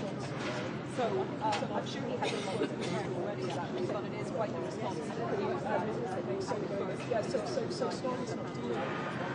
Yeah, I mean, I think he'd have been saying that anyway. He may not even know that Miatta Bambola resigned, but yes, absolutely, and it will be fascinating to see whether more ministers resign. Of course, what we also can't know is how the Cabinet responded to those words. And funnily enough, I don't think Downing Street are going to be circulating the responses of the Cabinet ministers in the same way they've circulated what the Prime Minister said at the start of the meeting. So that's going to be a reporting job that we will do over the course of the morning.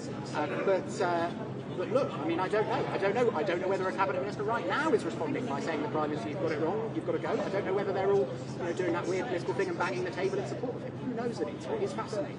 It is, Henry, clearly from a psychological perspective, this is the Prime Minister trying to head off any waverers, any doubters, any members of the Cabinet who are thinking, I'm not quite sure, I'm thinking one way, I might be thinking the other way. This is the trying to say,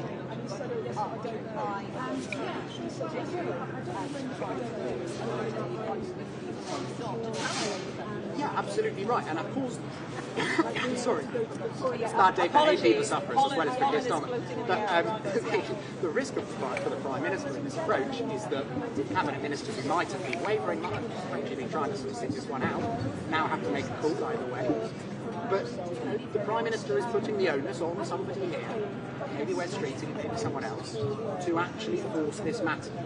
And that is a power that he has under the Labour Party rule. So it will be fascinating to see whether anyone rises to the challenge that he has set. Okay, Henry, could you recap for us I'm just going to read it again. I think that's the easiest thing to do. These are direct quotes, according to Downing Street. The Prime Minister said at the start of the Cabinet meeting, he said this: as I said yesterday, I take responsibility for these election results, and I take responsibility for delivering the change we promised. For the past 48 hours have been destabilising for government, and that has a real economic cost for our country and for families. The Labour Party has a process for challenging a leader, and that has not been true. The country expects us to get on with governing. That is what I'm doing. We must do as a team. Okay, Henry, statements. Thank you very much. I'm going to return to our guests, Labour MPs, Toby Perkins, Labour MP for Chesterfield, Paulette Hamilton, MP for Birmingham, Erdington. And thank you both very much for your patience. Apologies for delaying speaking to you. I just want to get your immediate reaction to what the Prime Minister has said. I hope you were able to hear that. Toby Perkins first.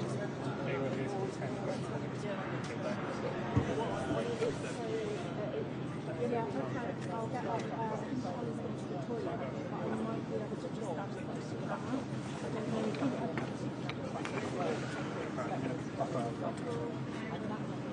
See if you can see it. See if you've got it. All right, I will.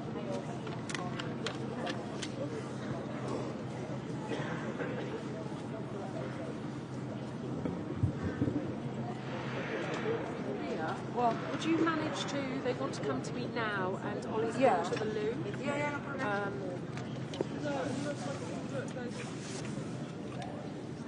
And Paulette Hamilton, the same question to you, your reaction to what the Prime Minister has said, to what your Labour colleague Toby Perkins has just said.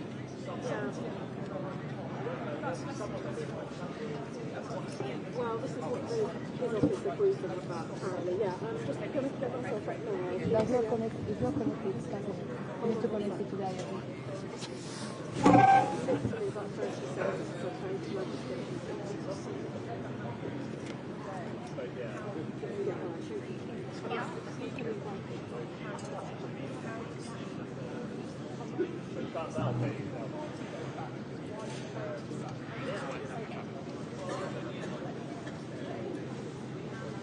I think you're going to have to project a bit more. It's like Gobby. Gobby number 2. There is a difference between Gobby and this young man here. All right, now.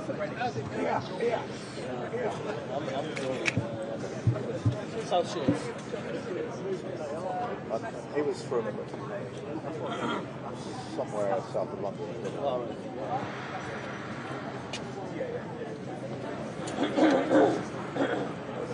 He sounded a bit They like asked me because they want to hear him live. No, he does.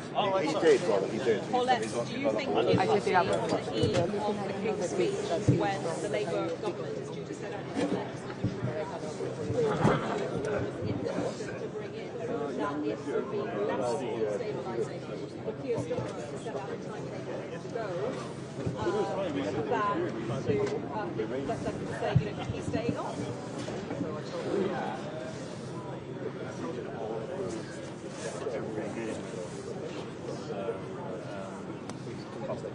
Take the focus, it's okay. They are judging them.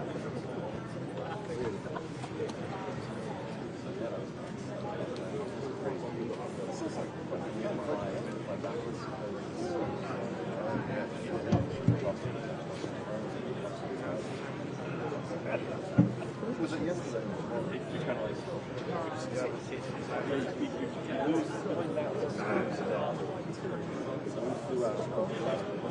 Paulette, I just need to say sorry, yes, we're almost out of to allow Toby to come in. Paulette suggests that Keir Starmer is just not the right individual to lead the party forward, to lead the government forward. Very briefly, 30 seconds. Yeah, they did last.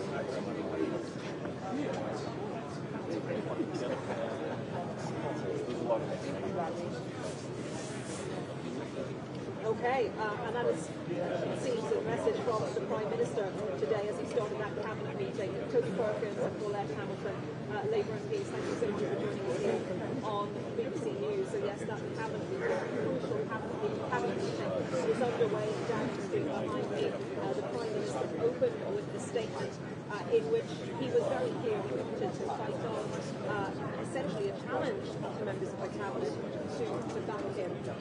And he is saying that he wants to avoid chaos. He is saying that if members of the party persist with this attempt to remove him from office or to ask him to set out a timetable to resign, that it will only bring more chaos to the voters, more chaos to the country. We will have all the latest for you here. So do stay with us on BBC News.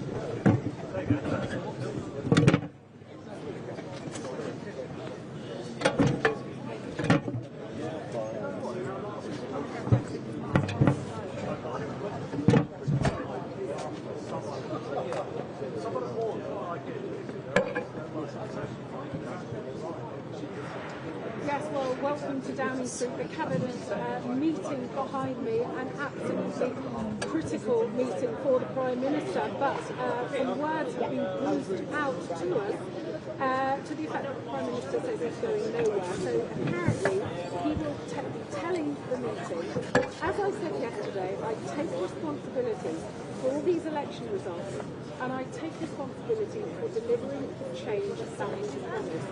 The past 48 hours have been destabilising the government, and that has a real economic cost for our country and for families. The Labour Party has a process for challenging a leader, and that has not been triggered. The country expects us to get on with governing.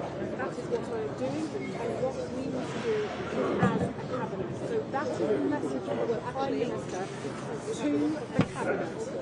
Will say, listen, we know that Siobhan Mahmood and some others have asked him to set out a timetable to leave, but we know that others, Steve Reed, the Housing Secretary, Lord Herman, the Attorney General, David Lammy, the Justice Secretary, are saying, no, you mustn't go, you need to stand firm. And of course, the Prime Minister is saying he doesn't want to go because he doesn't want to plunge the country into chaos. And we're already seeing some chaos because the financial markets are open, the stock market is down, bond yields are up, as Keir Johnson, who used to run the IMF, said. Borrowing has got more expensive for all of us. It's very depressing. This is all coming at a time where the economy is not in a good place, where the war in Iran is sending our bills rocketing. That situation is likely to get dramatically worse in the coming months, even if the Strait of Hormuz is reopened, which is not going to happen anytime soon. Let's face it, there's a war in Ukraine, there's global instability, we're living in a dangerous world. The Prime Minister's argument is we need stability. This is not the time to indulge in a civil war. But look, we've also hit that symbolic threshold of 81 Labour MPs openly calling for the Prime Minister to go. That is 1/5 of the parliamentary Labour Party. So I think that is significant. But then again, it hasn't actually triggered a protest yet. Will somebody in that building behind me decide to start that protest? We're streeting, lots of colleagues very cross with him who's behind it, but his ally told me this morning he's absolutely not asked anybody to go over the top at all, but he's one of many people I think who would like to run this job.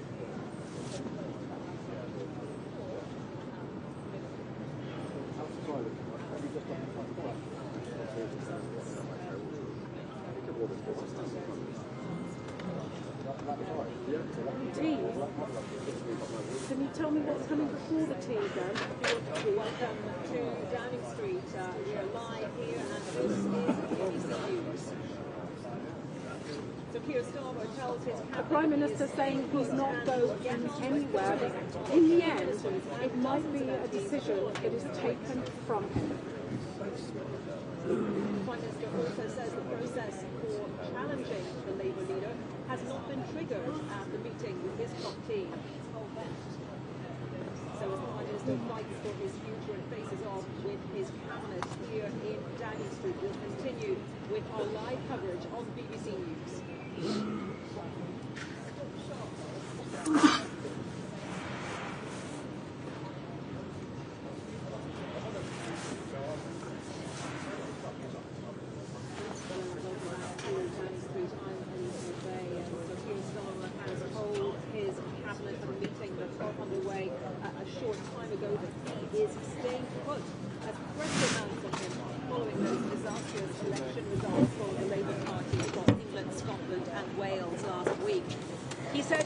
Responsibility for the results, but that the process for challenging a leader hasn't been triggered, and as a result he says he will get on with governing.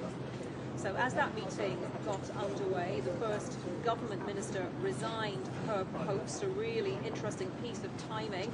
In a post on X, Miatta Fanvola, Communities Minister, told the Prime Minister, our country faces enormous challenges and people are crying out for the scale of change that this requires. She went on, the public does not believe that you can lead this change, and nor do I. Our faith and communities. She joins 72 other Labour MPs who have publicly urged Sir Keir Starmer to go now or to set out a timetable for these marches. We don't know yet how the Prime Minister's message was received by his cabinet. We do know that there is a split in the room. Among the ministers calling for him to set out a schedule, a timetable for his resignation. Well, now is our beautiful Chris Mason. Chris,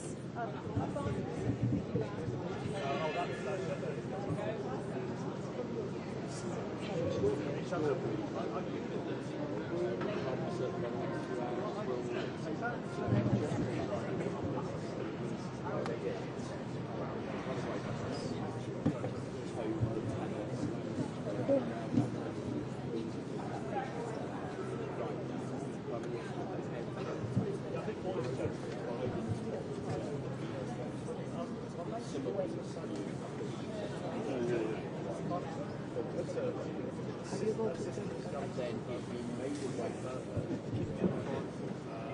But right now, at least, they're trying to get it through.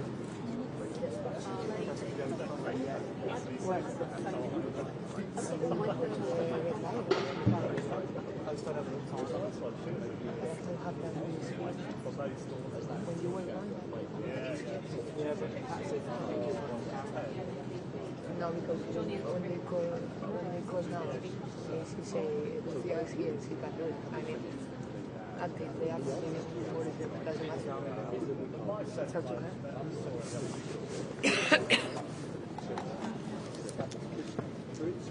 They need to understand. Hello?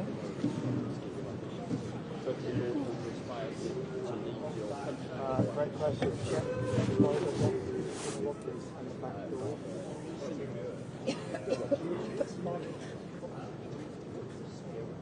Yeah, the bag is probably larger today. Given that the habit of reservations, if not, someone's going to pull down for the cost of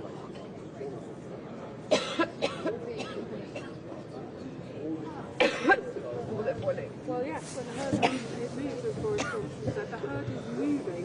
At the moment, the Prime Minister is standing there and saying, I am not going anywhere. So he has some words brief that he has told his cabinet, saying that he takes responsibility for delivering the change that he promised, and saying that the last 48 hours have been destabilising for the government and that it has an economic cost for our country and for families. We've seen that already when the markets opened this morning. The cost of borrowing has gone higher, the stock market is falling, markets are not likely instability, and our economic position is already pretty bleak at the moment. So I think everything hangs now on what happens in the cabinet meetings taking place right now. We've got 81 MPs now trying to call for the Prime Minister to go. That's a fifth of the parliamentary Labour Party. That is significant, because that's the number needed for a challenge. But the thing is, there is no unity around who is the right person to take the Prime Minister's place. We've also got the fact that the King's speech is tomorrow. We've got troops parading at 5:30 in the morning. The King is going to set out the government's legislative agenda. Is this really the time to push a Prime Minister out now? What will hang on what is said in the meeting and how many of the cabinet say that they think it's time to go. We know that Siobhan Reid has said that. We know that Miliband has previously said that. We know that others like Lord Turner, like David Lammy, like Steve Wood say that we should move on. Darren Jones, who's one of the BNP allies in your party, he was saying, I can't get ahead of any decisions that he might make, but he also said that the majority of ministers is still behind the Prime Minister. So frankly, I've got no idea what happens now, nor does there anybody else, not even the Prime Minister. I mean, he might as well to resign, but if he doesn't, we don't know what happens. The feeling likely is when he goes, but if he does go, he's got no idea who might replace him. Andy Burnham's the favourite, doesn't have a seat. Angela Rayner still able to do here 45 stamp duty, there's still an investigation going on. Ed Miliband, well, apparently he didn't want it, but he might have a reason. We don't know where this ends, and this all comes at a time of great geopolitical uncertainty, economic instability. Who knows where we will be in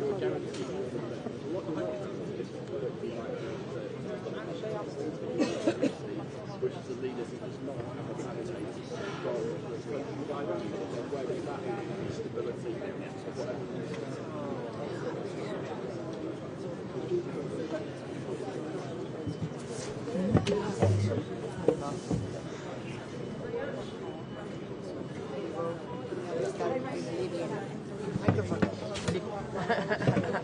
Microphone.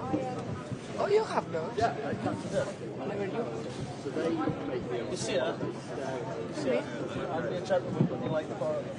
No, because I cannot proper do the camera stuff. But thank you though. Hello,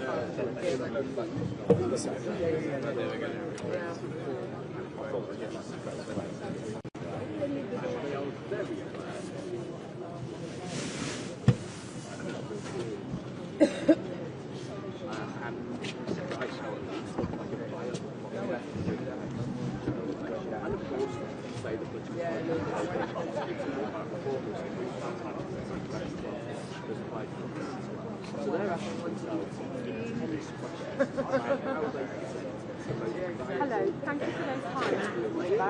Checking, because earlier we also had a live 10:45. And I just want to know, I'm going to nip off now because I've just got to and I'll come straight back. But would you mind just checking the time we've got? Do I have a 10:45? Oh, that's fine. In that case, I'm going to go now quickly to the loo and grab coffee, but I'll be back by like. Okay. All right. Thanks so much. You too. Thanks. Bye. Bye. Bye.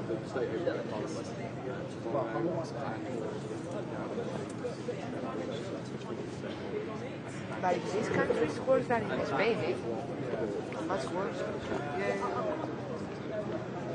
But much worse.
Just we can now be escorted to the toilet and whatnot. Oh, that's nice of them.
And there is something in there beyond the self-serving position, which is the market. Yeah, could be and could be more process is longer. However, the counter argument is political here. It's going to go more business. At the very least, that government policy theory. We had the money looking at the full breadth of the rather than looking for somebody and that gets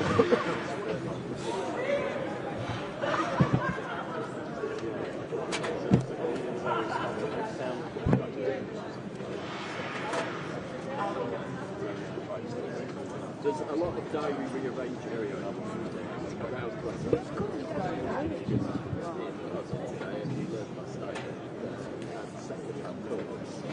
the reality at the moment is so mid-time that people might have to look at what we're going to do in the next 10 minutes, and that's kind of where we are. A huge amount will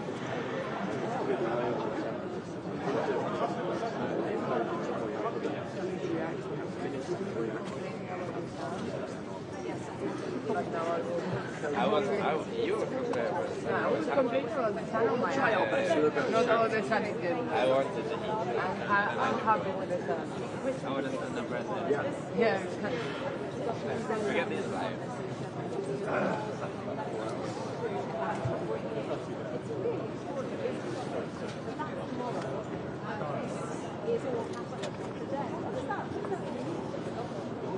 I think it's absolutely absurd that if you were to walk half a mile over here and Parliament down the road, you see the absurdity of what is all the roads are going to be in the way. Why is the carriage the sovereign will open Parliament, the state open Parliament every year or so for a session of Parliament where the government sets out its basic plan of legislation a year or so ahead. Which is populated by the words my God. Well, which government? Led by who? That is a live question.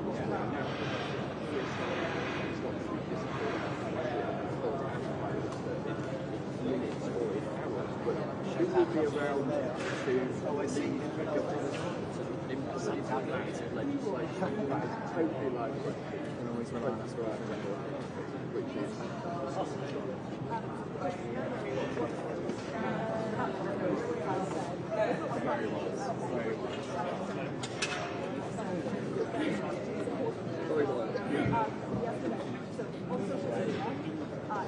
apparently, as we looked in back at now,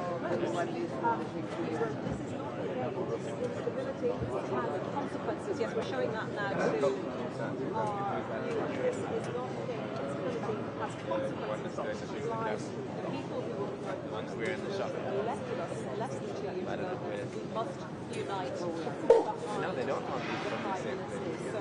They come on the back or groups of them from the left.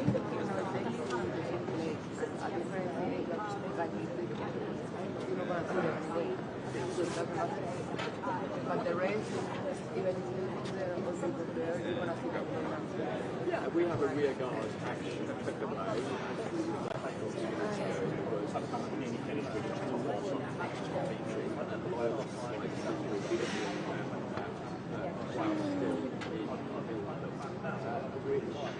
one of those moments which we have now seen where politics starts to play Who have got to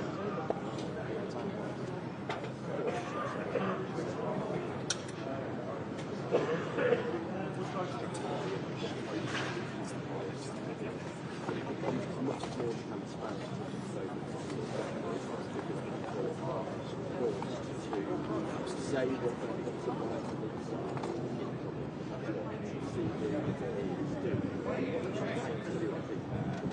is authentically articulate but also get to the views of hundreds of Labour, many of whom are angry, upset, deeply unpopular. They don't want to watch it. They can see how it rolls they can see how Parliament when they're asked on the doorsteps about and that includes, by the way, some of those who will come to a reluctance that the Prime Minister let go. They've waited on in the last few days. I'm talking to one of those who was on the 70, 80 odd who were saying, he said that it was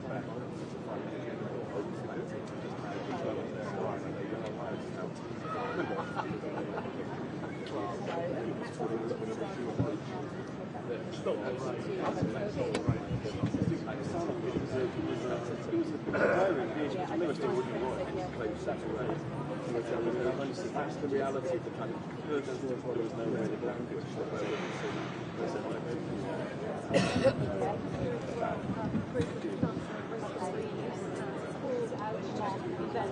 in the city of London, today.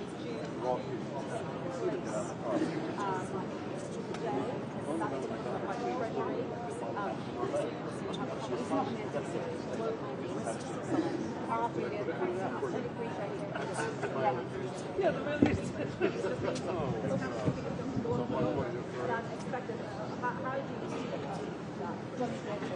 That'll make it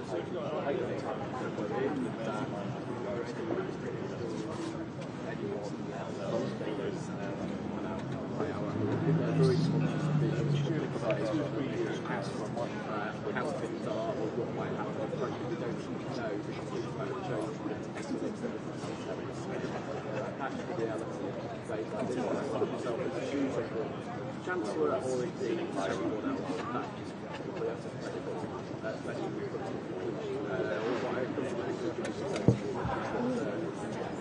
I mean, it is a bit soul destroying. Yeah.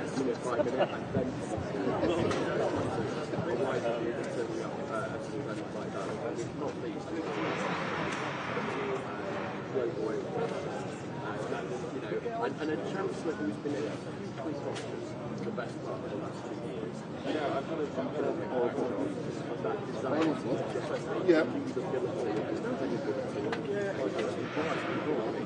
fiscal knowing that political turbulence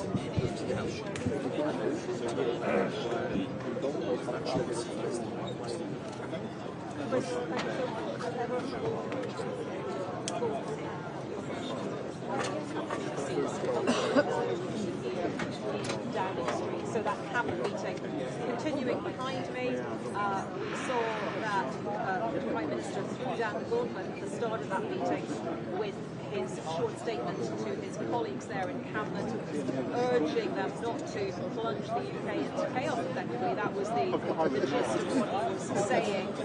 We had a person from the Housing Secretary, Steve Reid, as the meeting was apparently taking place, saying this is not a game, warning against instability, urging the party to back the Prime Minister, and at the same time we're hearing that the number of MPs calling on the Prime Minister to go to set up a timetable for his departure has picked up slightly, now standing at 78, so approaching the quarter of the party's parliamentary body.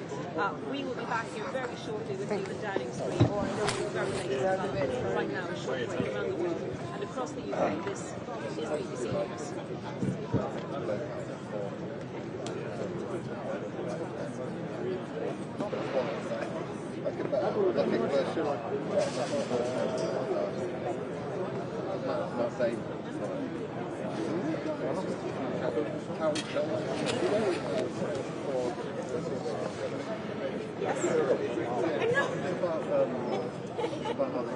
That's very helpful. They build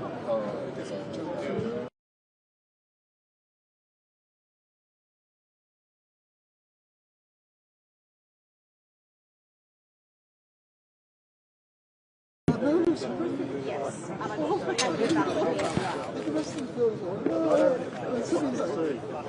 Did you catch that? I've got Henry back with me as well.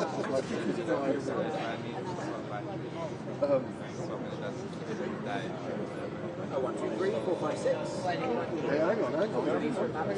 Okay, we're going to move you both that way.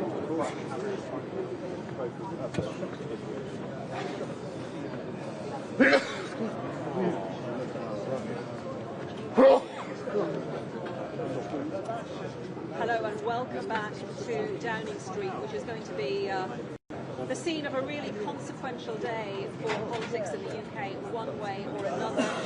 The Cabinet is having a meeting right now as they debate the future of the Prime Minister, Sir Keir Starmer, but he threw down the gauntlet at the start of that meeting and said that he was determined to fight on, basically saying that to do otherwise, to change the leadership at this point would be hugely chaotic for the country, and that he had a job to do that he wanted to get on with. At the same time as that cabinet meeting was getting underway, we saw the first ministerial resignation. Miata Miangola, the Communities Minister, calling on the Prime Minister to set out a timetable to go, and the number of MPs calling him to do that has ticked up ever so slightly over the course of the last hour, so from 72 to 78.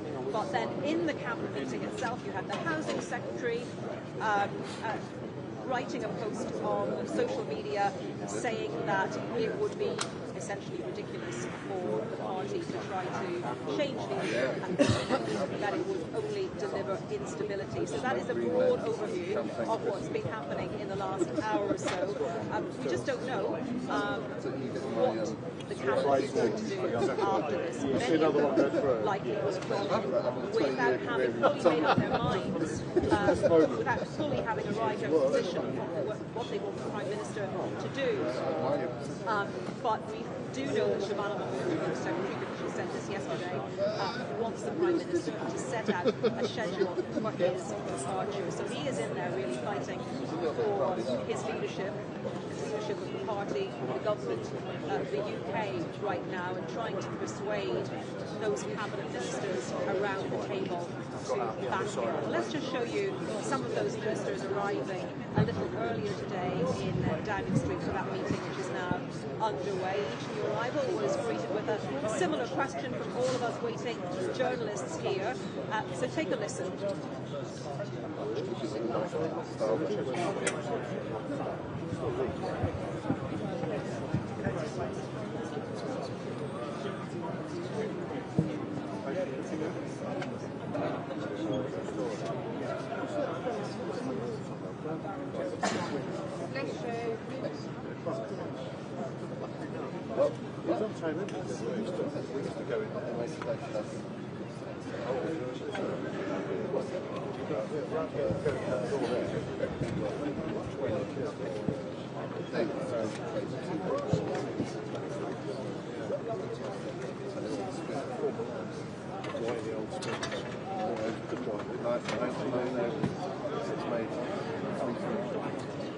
Well, in that post from Steve Reid, the Housing Secretary, apparently while the cabinet meeting was taking place, he said the instability that all of this debate over the Prime Minister's future is causing has real consequences, he said, for people's lives. And one of the things that we're looking at today is how the markets are reacting to all of this, because we know that the markets do not like instability. And joining us now is Ramzan Kamali from BBC Business. So Ramzan, tell us, how are the markets reacting to what's happening here in politics in the UK?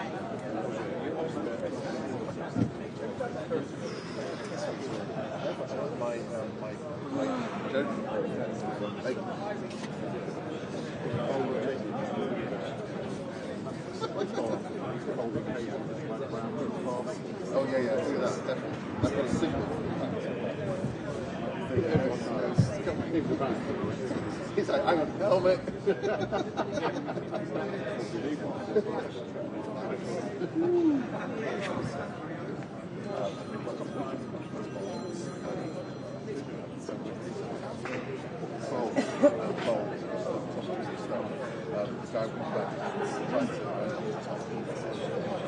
I give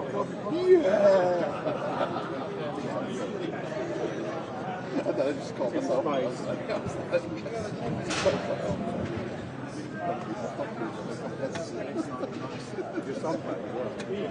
No, he's rising. He's furious.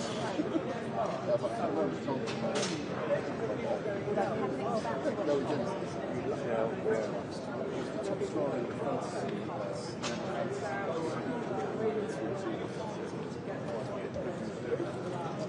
So I haven't done work. No. Be careful.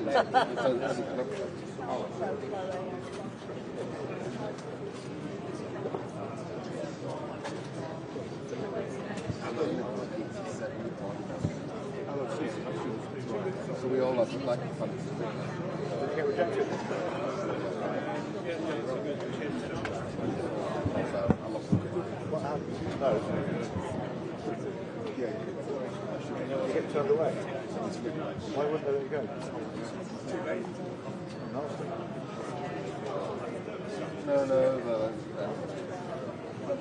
Okay, Ramzan, thank you for that update on the market situation. Ramzan Kamali there for us, and our chief political correspondent Henry Zepman is with me. Henry, we've got about a minute and a half. The Prime Minister is saying that his party in general, and Wes Streeting, the Health Secretary in particular, put up or shut up. That's the phrase John Major used when his leadership was under strain, and that is where Keir Starmer is heading. He has essentially dared the cabinet to remove him, dared the Labour Party more generally to bring back the rival to displace him. He's saying, look, it's all well and good, paraphrasing to be clear, he's saying it's all well and good to have 70 or wherever we are now, approaching 80 Labour MPs saying they don't have confidence in him. That's not how Labour's rules work. They are going to have to back a rival candidate. Starmer is saying that to acknowledge that those who want for him to go are divided. Some of them want Andy Burnham, because they want the Labour Party to move to the left in some cases. Others want Wes Streeting. Okay, so it's not that even if something did decide to rise to that step, that all of those 70, 80 MPs would back one candidate. Keir Starmer is fighting to say that.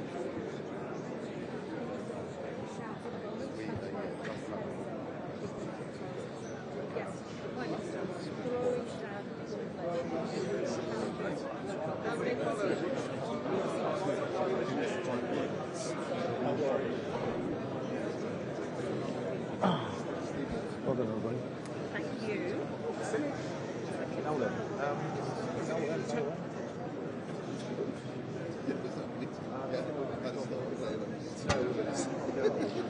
Of course, yes. Please go ahead. Yeah, go ahead. Please.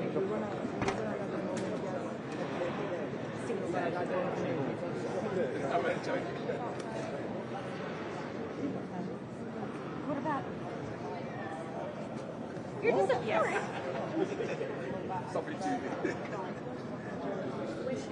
Yeah.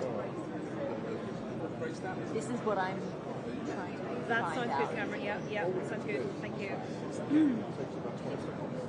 No, I don't think so. No. Hey, Joe. I'm all right. Yeah. Well, I mean, Yeah. it's very easy. So what do we need to do? So we need two. This is very good. Yeah.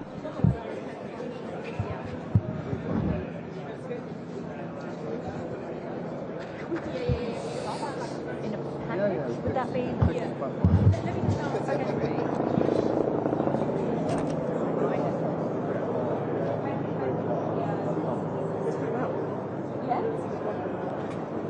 Just channel 2. Channel 2.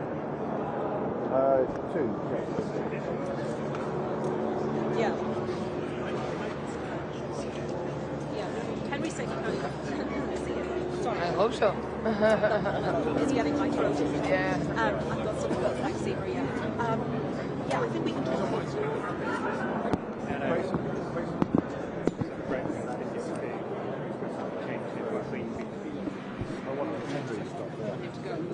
What does it do for that person? For people? So we can talk about it. Sure. Thank you. I need the Yeah.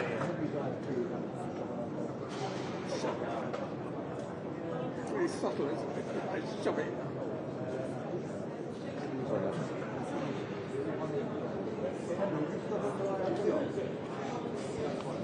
That green cable goes in that hole.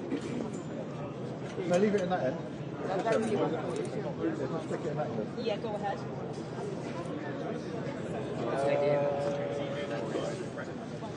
Yeah.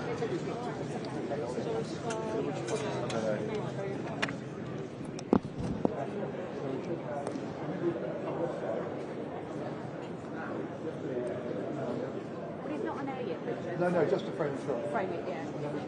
And then we can just relax a little bit. We'll be ready to focus on. Sorry, guys. Sorry. Thank you. That's it. Oh, sorry. So we don't want to.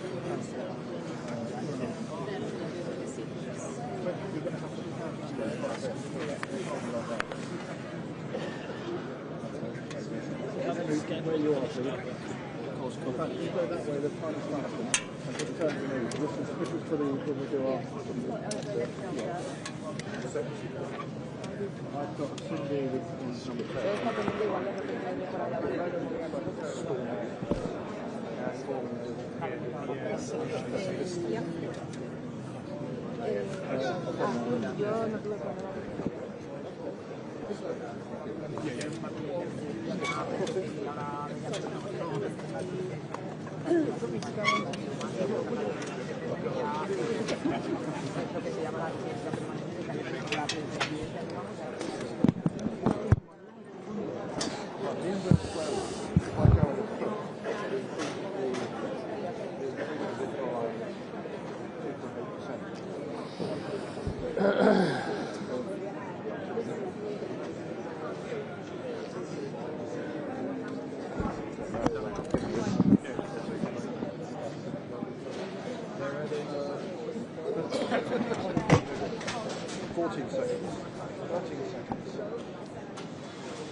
To step down from their challenges to him, not all the counter-viewers are opposing him. We heard from the Housing Secretary, Steve Reid, who during that meeting posted on social media urging the party to unite behind the Prime Minister, saying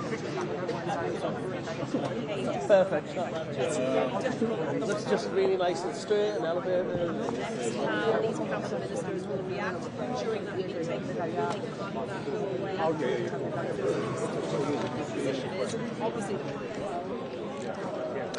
Have you asked the Prime Minister to step down, Minister?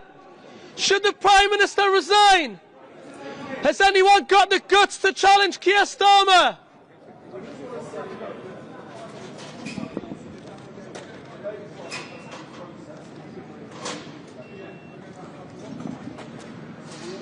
Is he now the Prime Minister in name only? Is he right to fight on, Steve Reid? Should he continue? Steve Reid, the Housing Secretary, who I was just mentioning, during that meeting, his support for the Prime Minister and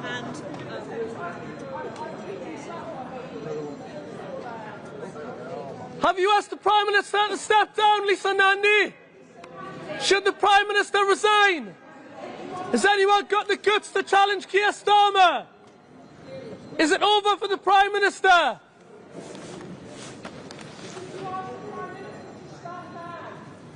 Should the Prime Minister resign, ministers?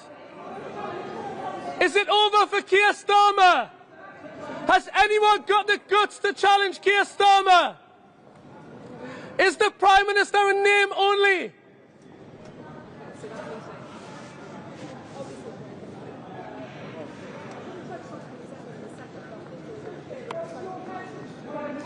Should the Prime Minister resign, Bridget Phillipson? Is it over for Keir Starmer?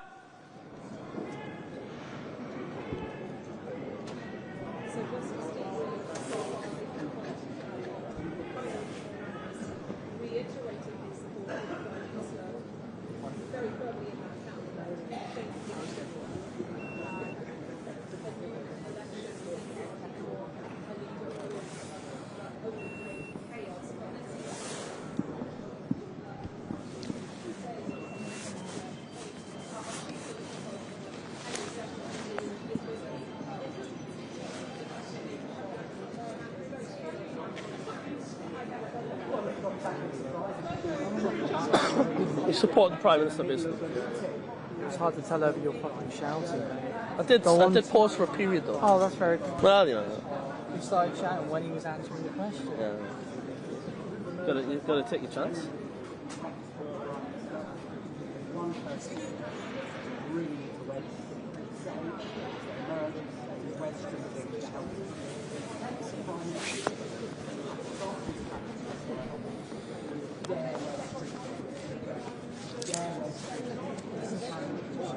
can't tell because this guy was shouting. I told you to stop. I told you to put the microphone because he was saying something.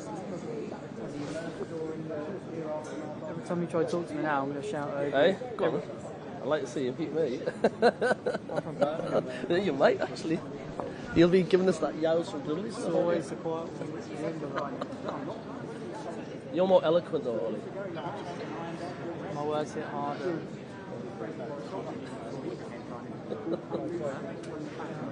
I think you're a straight talk, Talk about politics. Where's Catherine? Non-charge for headphones. I'm sure she'll know. I'm sure she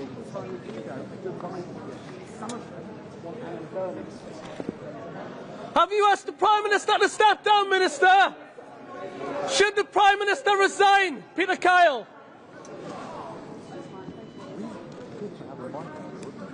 Ed Miliband, should the Prime Minister resign? Have you asked the Prime Minister to step down? Is it over for Keir Starmer?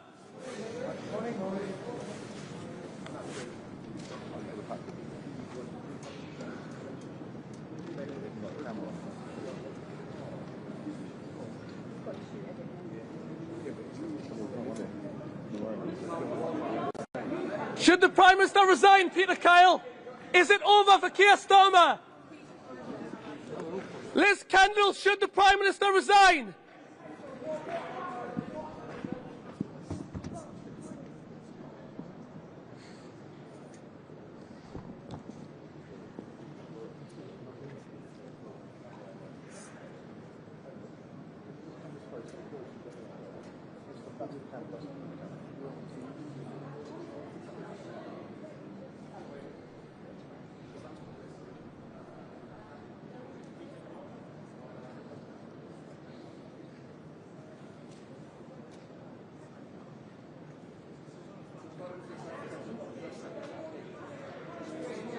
Have you asked the Prime Minister to step down, Liz Kendall? Is it over for the Prime Minister?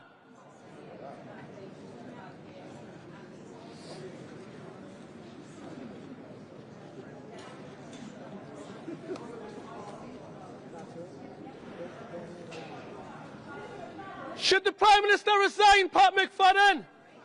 Is it over for Keir Starmer? Is he finished, Pat McFadden?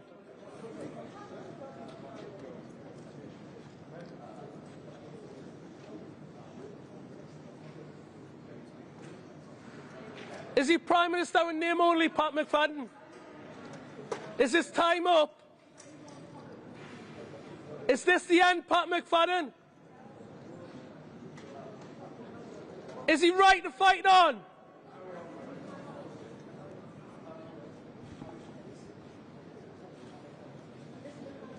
Pat McFadden, is the Prime Minister delusional by carry on? Should he go, Pat McFadden?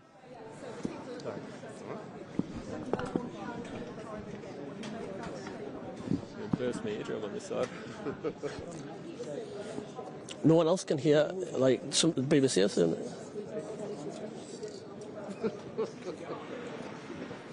Like, they're all, like, literally going...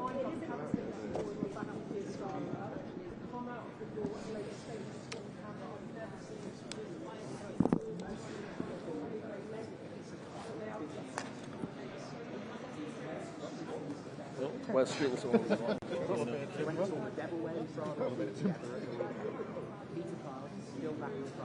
know what West Street has done, but that is. Yeah, he said there was. I'm not sure that he said nothing. Laughing, Charlie. Yeah, so as far as chuckling away. That means nobody. Dawson will come out of a little fat as well. Actually formally go for it, run against the state. Just a recap, Prime Minister's argument over the years was that the leadership process has not been triggered. It doesn't matter how many MPs say they do or don't have confidence in this. 81 MPs are back. Right on powers. What's the vision among those MPs?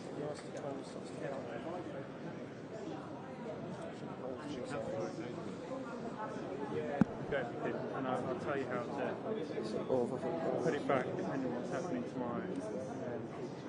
last night,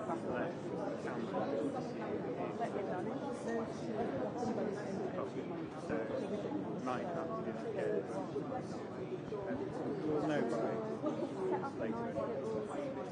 But yeah, the kits all, it's mainly 61. Well, this is a rather different situation.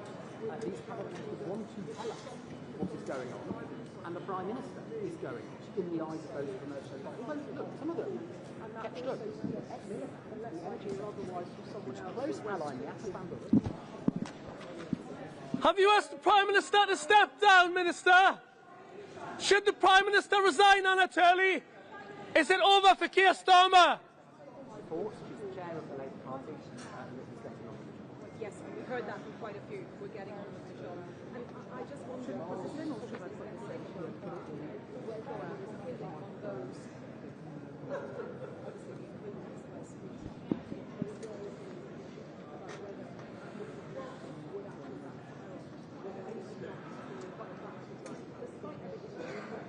I've been speaking to a lot of people over the course of this cabinet meeting, as everybody digests what the Prime Minister says. Supporters of West Street, opponents of West Street, people who just want to pull a pillowcase, put their head on a pillow and hope it all goes away. The whole spectrum of the Labour Party. A lot of those people West Street must be the assumption of loads of people, although this is denied by allies of West Street, is that some of the resignations yesterday as parliamentary participants, some of the emphasis on the movement doing so because they want to we all know. How many people have come out so far? Who has West Street? I understand. Well, yeah, well, you know, I'm not a human being. Stand up. Does he end the diminished figure? That is actually one of the views, I think, of the Prime Minister's gambit today. And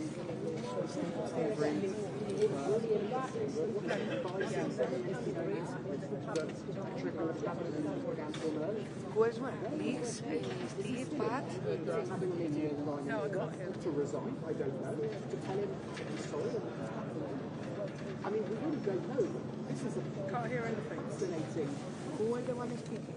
Steve, please, Pat McFadden and who else? In the puzzle of this day that we are trying to point out the pieces, aren't we, and work out what it actually means for the Labour Party, for the government of the UK. Does it show what this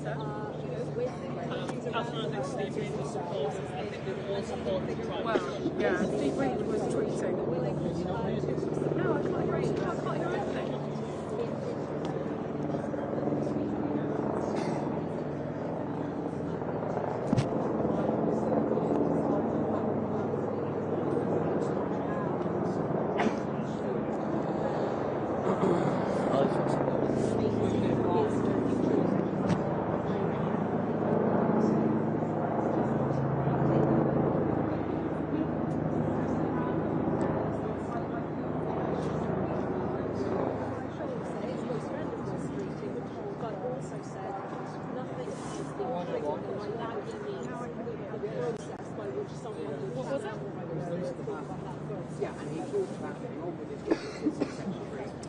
Yes, I can hear you now. Sorry, I couldn't hear anything before.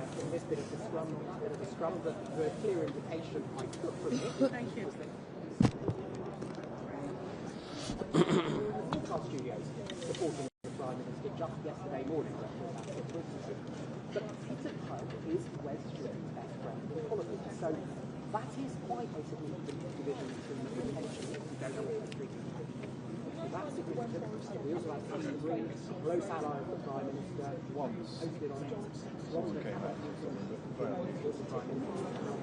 Not like that, no. Who else have we seen? We also got the right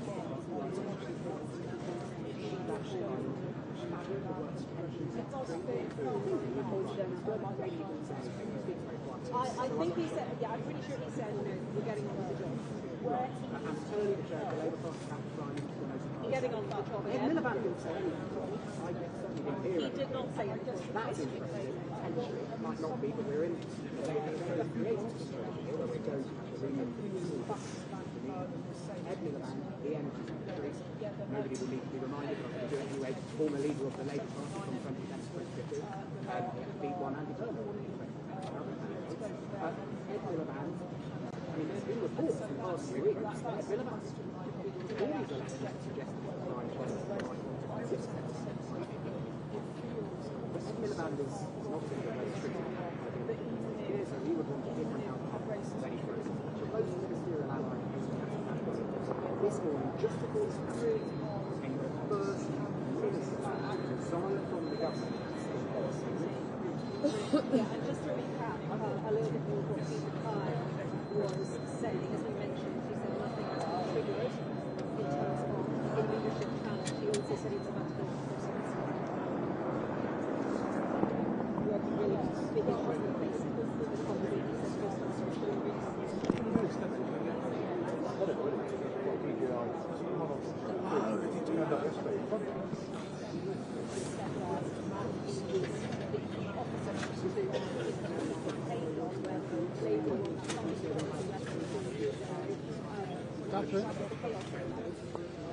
Have you asked the Prime Minister to stand down, Lord Helmer? Should the Prime Minister resign? Is it over for Keir Starmer? Not explicit support from the let me tell you, British Permanent Secretary Who's not come out? Sorry? Who's not come out? West Streeting hasn't came out. That's a noticeable one, obviously. Perhaps he's saying, please don't challenge me. You never know. I was going to come out without that. I'll make you Chancellor, Wes, if you don't challenge me.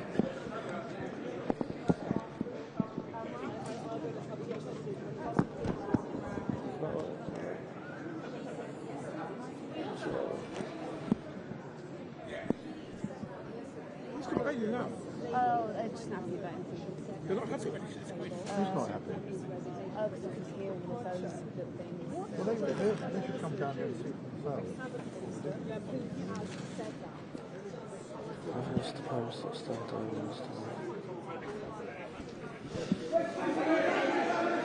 West Streeting, do you want to be Prime Minister? Will you challenge Keir Starmer? West Streeting, do you want the job or not?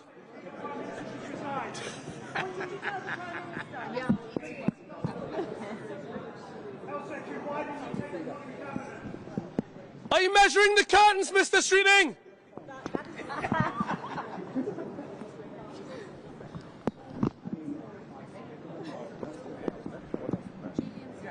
Lammy hasn't come out yet. Yeah, he has. Yeah, he came out with a massive rush of them. But I think he's going to see something either. Yeah, but he's going to have to read it all down for us. We need to find out cabinet. He's going to be in the press at the end. I'll still get in trouble, don't worry about it. Yeah. Can you or Johnny go and meet him?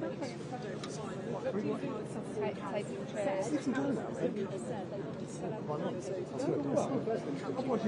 Yes, well, good morning. We're down the street where the Cabinet have been emerging following that critical meeting we just saw. Where's the street?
Now, all the questions now, 81 MPs.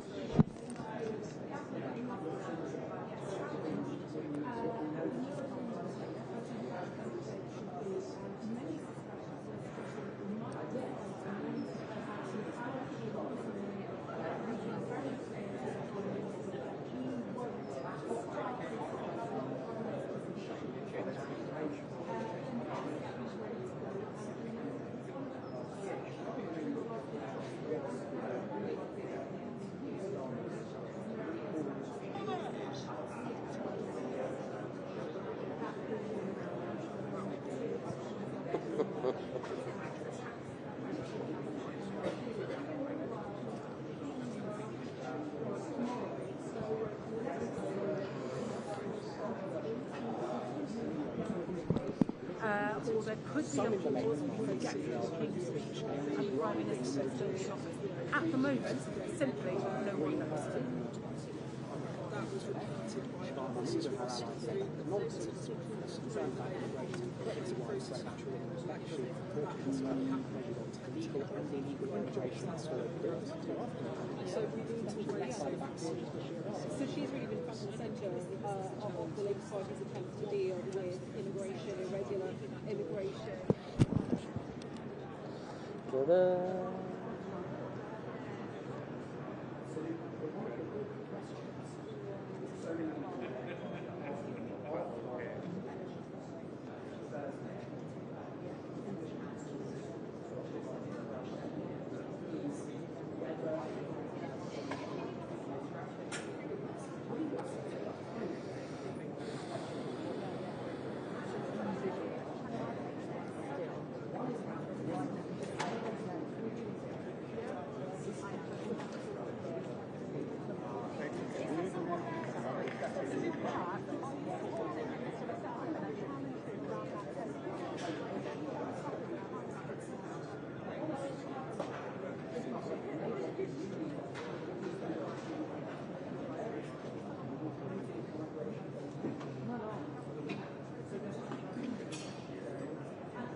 But I don't think he's focused on this morning. This is a man battling in the inner mechanics of the Labour Party for his own position. It is very much a discussion playing out in the ear of hundreds of the national and international media. But this is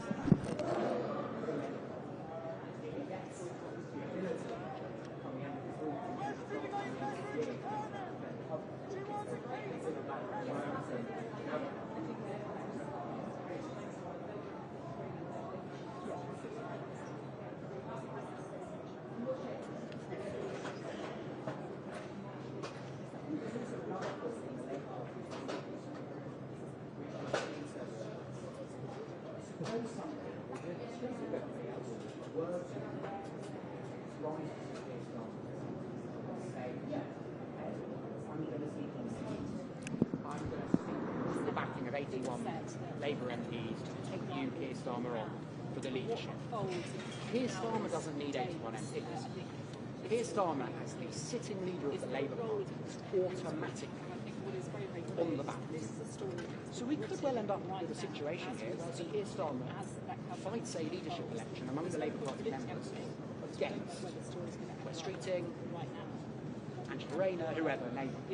And that's potentially fascinating because while it would be an internal Labour Party contest, it gives Keir Starmer the opportunity to make arguments in public.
More generally, members of the Parliamentary Labour Party might have debates. Yesterday, states are perilous for the Prime Minister, not because of any of the people around that table, but the cabinet to come out publicly and back the Prime Minister, and also for the Prime Minister to clearly tell his party, his cabinet, if he wanted to.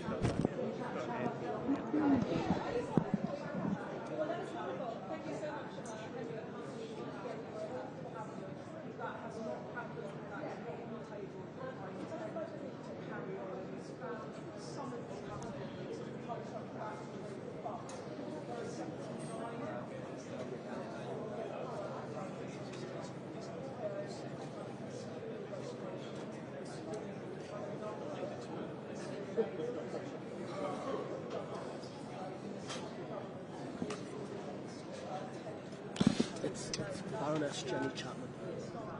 When no one has a stock. Member of the House of Lords, Philip. When no one has a stock. Is continuing for now. We're now waiting to see what the reaction will be.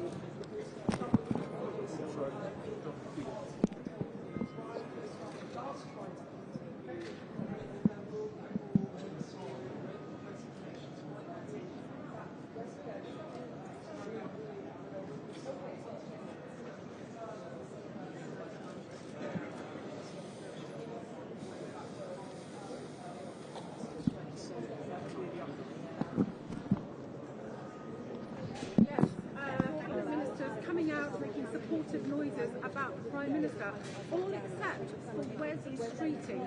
Will he make his move? It may be the best chance he ever gets.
Might that mean? Of course, he's the Mayor of Greater Manchester. He is the prince over the water, if you like. He is a favourite among many Labour MPs to be the next Prime Minister. And he doesn't have to see it as the members. There is a vacancy for Prime Minister. The Cabinet meeting has just concluded. He has a succession of Cabinet ministers, coming out and saying that the Prime Minister is showing leadership, that they are united on dealing with the challenges facing the country, and basically that it's going nowhere. That is the message that Number 10 briefed to us when the Cabinet meeting was still going on. What exception is that sort of show of solidarity? Well, the Health Secretary, Wes Streeting, a man who we all know as the Prime Minister, he's made no secret of that for many, many years. He came out, he said nothing. There was so much speculation that he might decide to move now. I spoke to one of his allies earlier and they said, look, he said he will not start when it comes to equality to be contenders with the Prime Minister will remain. He is ready to challenge. He's not ready to honestly. Sorry? Move over. Ollie's just spotted it.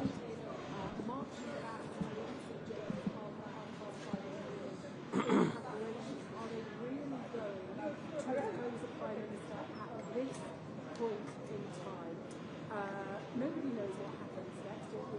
the back of Labour chaos, and they promised to end the chaos, to bring stability, and yet here we are again, and if this Prime Minister goes, we could be looking at 6 Prime Ministers in Britain in just 7 years.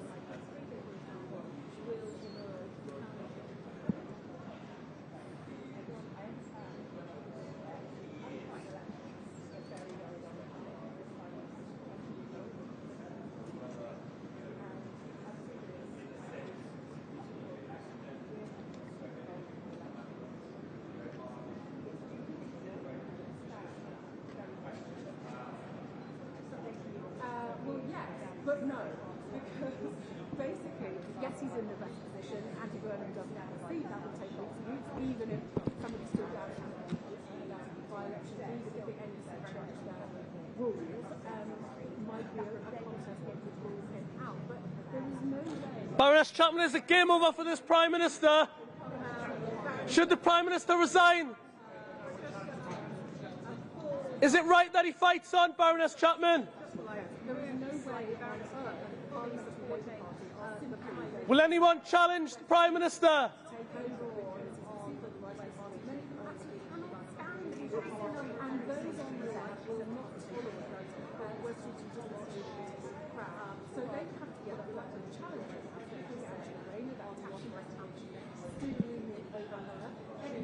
Prime Minister, but clearly that, according to her account, that meeting was very much focused on delivering for the election in terms of the key issues. Remember the original purpose of this cabinet meeting today was to talk about the US with Iran and the impact of that war of people here in the UK in terms of security, crisis, and so on. So really interesting that she's come back to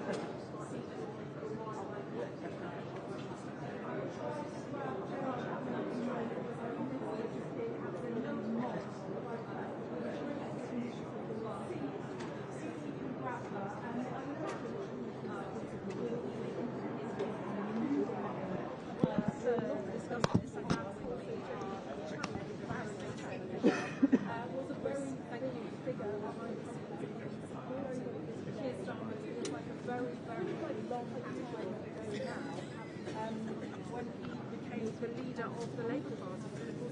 The leader of the Labour Party things that he then later abandoned, and they got elected, promising an end to chaos, promising change, who were volunteering, and there's no agreement on what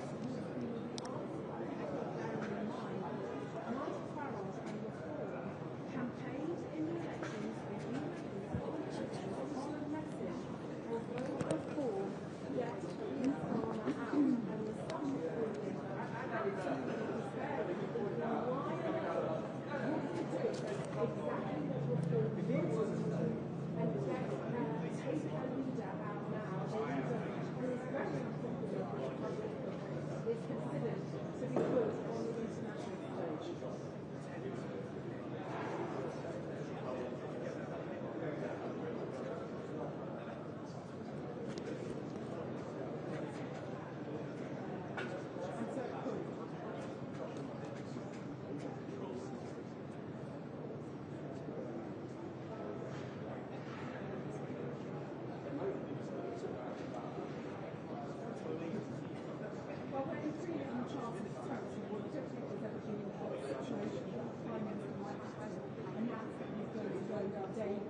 likely indeed to be laying out a legislative agenda. If the Prime Minister has already said that he is going to stand down, I don't know what's going to happen in the next few hours, but it could be that people decide to hold their horses for now and we get through the King's speech, but then people move after that. It's very, very febrile for all the people having a nervous breakdown about what has happened in the elections and thinking we need to get rid of him and we need to get rid of him now. There's plenty of others who feel despairing, very sad. No, it's just really quite slow. Because they promised change, they promised not to be like the Conservatives. Labour find it difficult to get Prime Ministers into number 10, to get Prime Ministers elected. And of course, if they replace the Prime Minister, opposition parties will say they have no mandate. Just as happened when the Tories removed Boris Johnson, then we have Liz Truss and Rishi Sunak, and people would say the public did not vote for this. And if they change Sir Keir Starmer, the public will not have had the chance to vote for the new leader, and that new leader could take them in a very different direction. Andy Burnham, he said, basically, don't worry too much about the bond markets. Well, the bond markets are absolutely having the heebie-jeebies. The cost of borrowing is going through the roof. It was already high. The stock market is falling. And that's one of the arguments saying that economic stability is willing to stability is important. Because if you don't have that, there is economic cost. Seeing that play out, and that's happening at a time where things are already not good. One of which might lead to him being Prime Minister, the other of which could be the end of his and the situation is likely to get dramatically it's a high stakes decision for him. It's high stakes, everything is happening. Take this moment.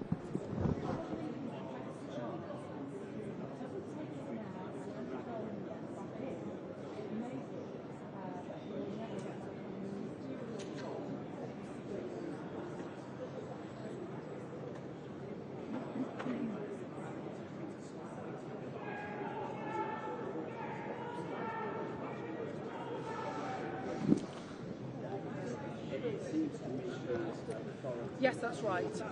Peter Kyle is an ally of Wes Streeting. At the moment, he is sounding loyal. He said we've been talking about the challenges that face the country. We know that the two of them went out to the cinema at the weekend, and I think they saw, was it The Devil Wears Prada 2?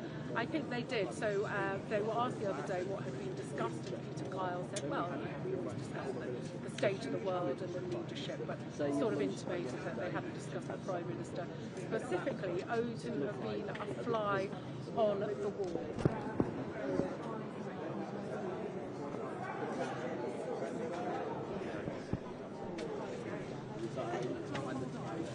He's doing a very good job. He's leading the cabinet this morning.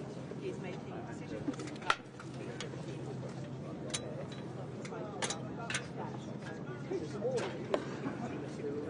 I very much hope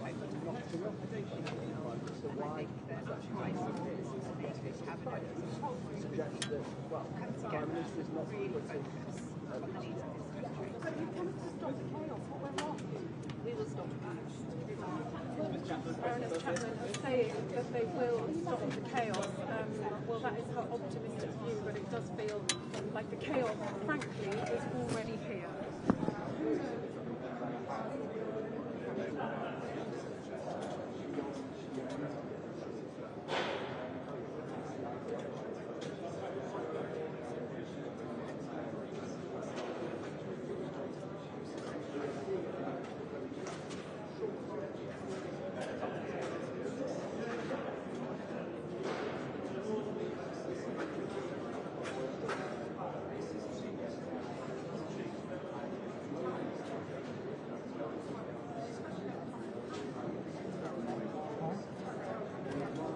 Say anything.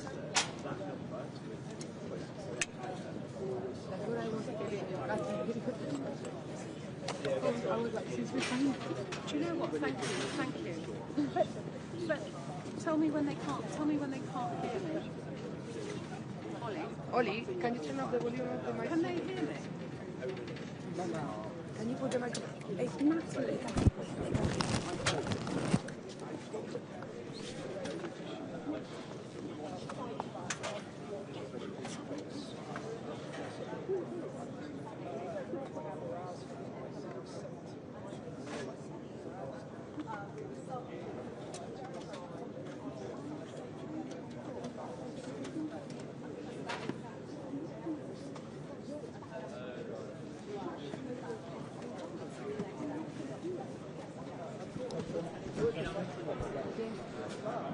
Should the Prime Minister resign, James Murray?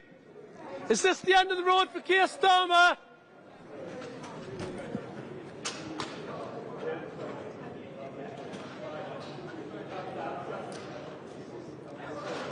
Bloody hell.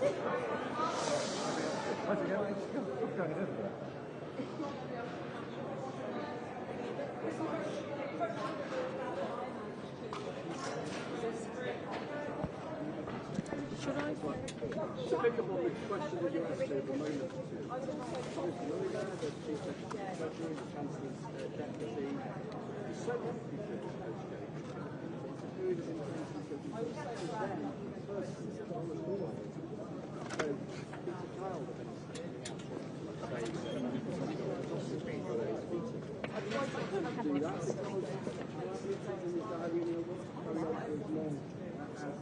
but he did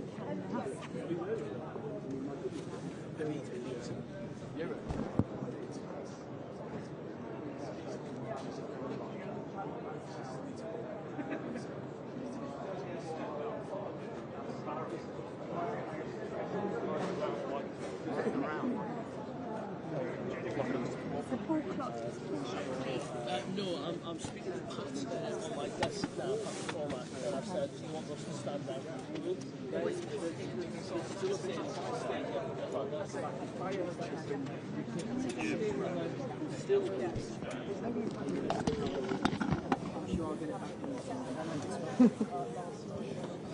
Sorry.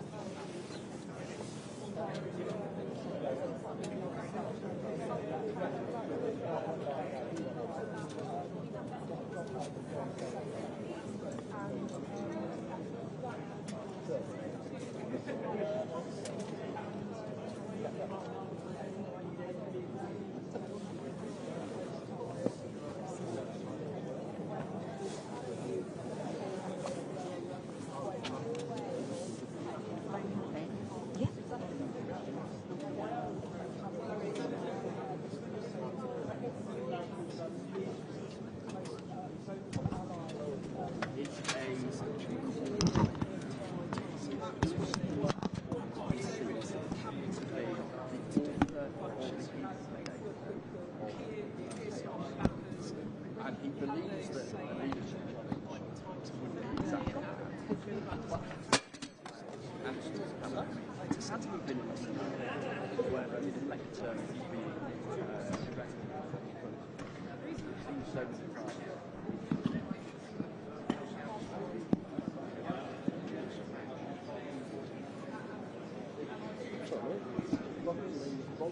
many times.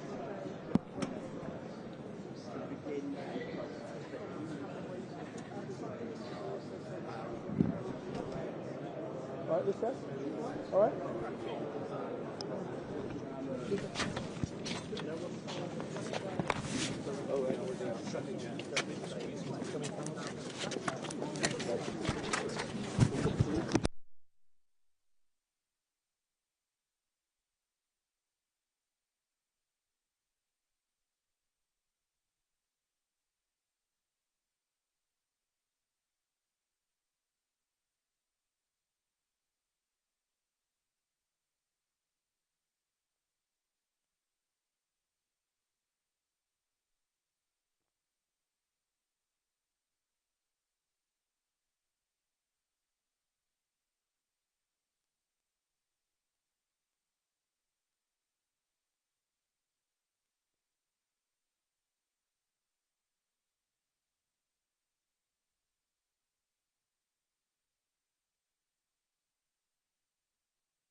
let you know I'm going to have to charge my phone. Yeah, I'm not doing anything wrong. I'm just.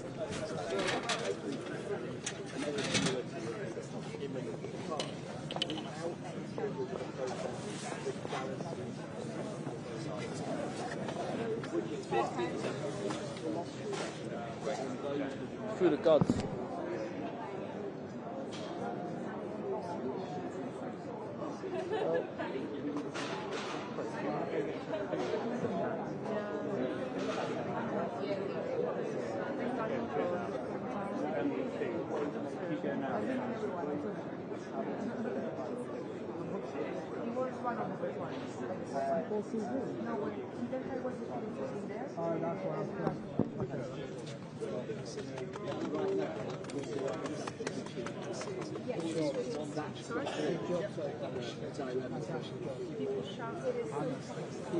Like, we're not robots. I don't have eyes at the back of my head.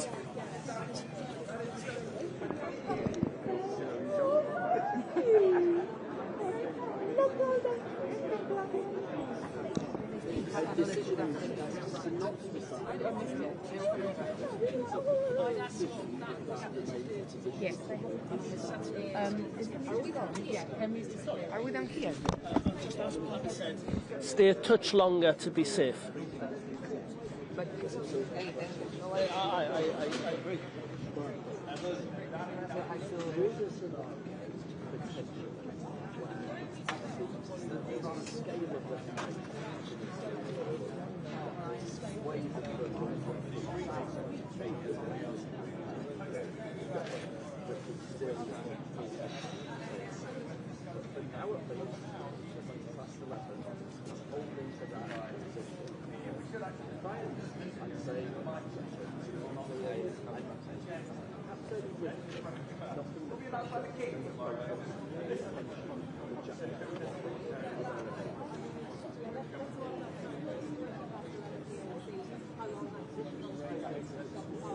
Political editor, the BBC's political editor. Thank you very much indeed. Just want to get Chris's thoughts and analysis on what's been happening, and it certainly has been an incredibly busy few hours here in Downing Street. It's incredibly busy 30-40 minutes or so as those cabinet ministers left number 10, and as you will have seen if you've been with us, some of them spoke, others giving nothing away. Let's just take a look. Well, the ones that came to talk to us were all very optimistic, positive about the PM. We just spoke to Baroness Chapman, as you saw a few minutes ago. She is an uber Starmer loyalist, and she said that we're getting on with working out how to deliver the people what they need. And I said, you said you'd stop the chaos, and she said we will stop the chaos. We will stop the chaos. So that's from a member of the cabinet this time.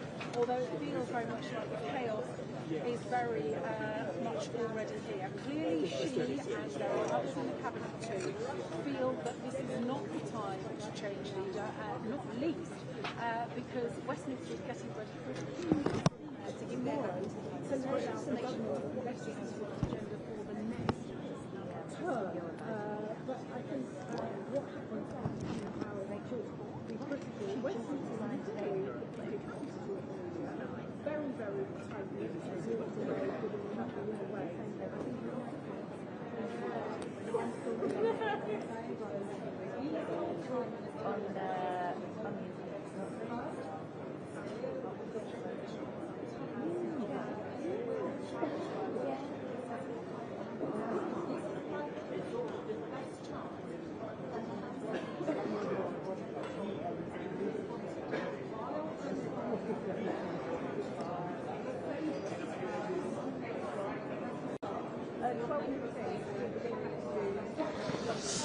Calls. The general family of voting while he is out of the picture and doesn't have. But if Westminster escalates, he won't have ways to say the left-hand party will allow that. So then he might be Angela Rayner. Well, the HMRC is to investigate her over her tax. She said yesterday that it was a mistake not.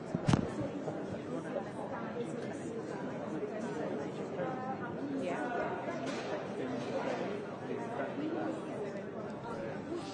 Prime Minister set out a timetable and go.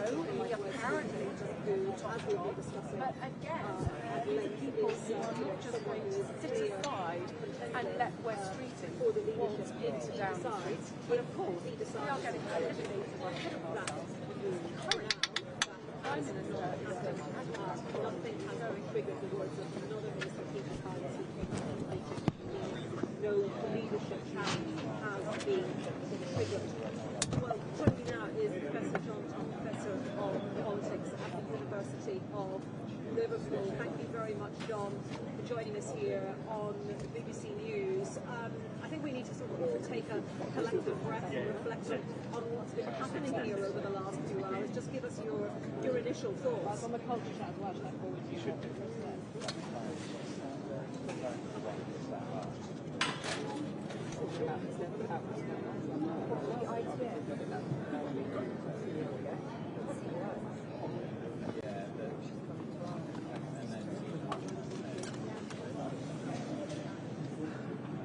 That's all of them, right?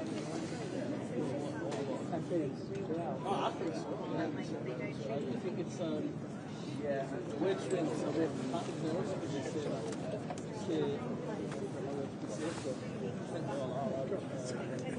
You need sound. Yeah, you do need sound of this. Yeah. Really, you really. I'm not good for bad. I think it's just like a call. We need to have a course that. I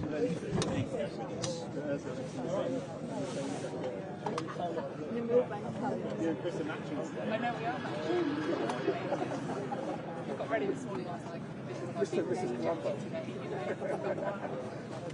You okay? Yeah. See you in a bit. Thank you. You too. You're sorry? Oh, where is that?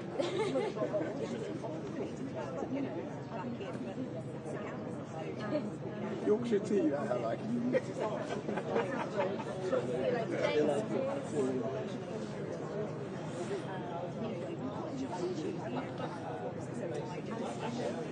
Yeah, the battle analogy is a vivid one.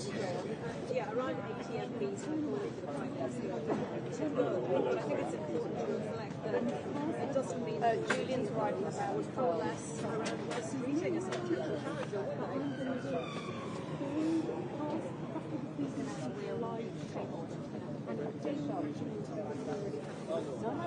And she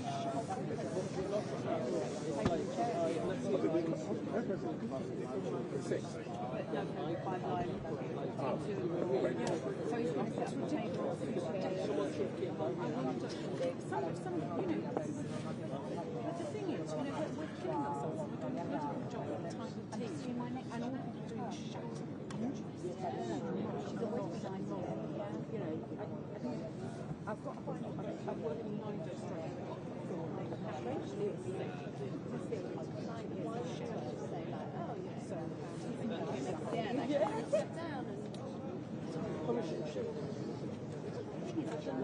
I would have actually done 11 out of 13 days. Really? Yeah. Several days. I mean, it's still not like Found democracy.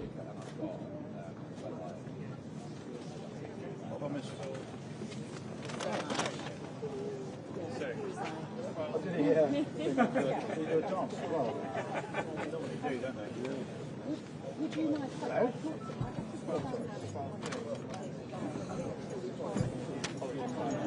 Yeah, correct. Yes. The black mark. Oh, got it. Yeah. Okay, yeah, and then you ram that in, well, it's in already. It's clear. Yes, sir. Thank you. That will see there. Yeah.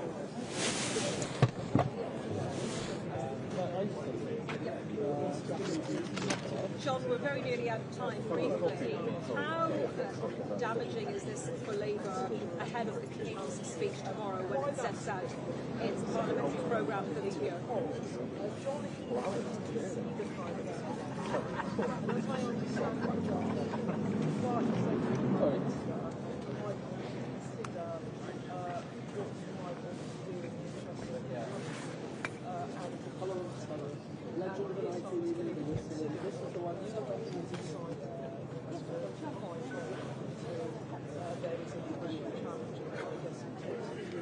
Okay.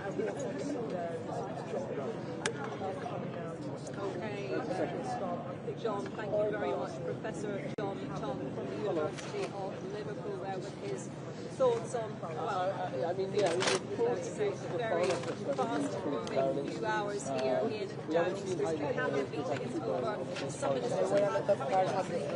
Lucia saying there was a lot of cars inside. Do you think Yes, they left already. The cars are there, just that one is there, but it just this. Okay, so yeah, we sort of knew that there isn't any more. Obviously, Downing Street's full of press because they're going to do all of their, lives and packages and all of that for today's events. But there will be many more ministers. 4-minute break. Yeah. Okay, no, it's very good.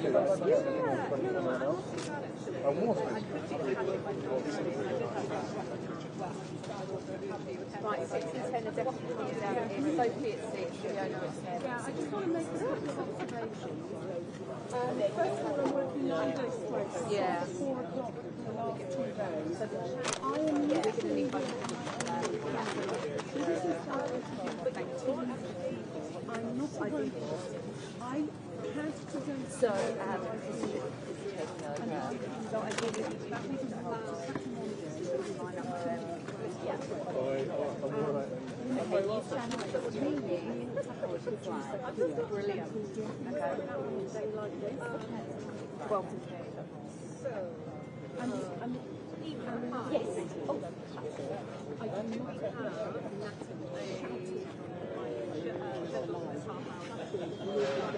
Let me just check. Sorry. Just hearing about legislation. Johnny shouldn't say that.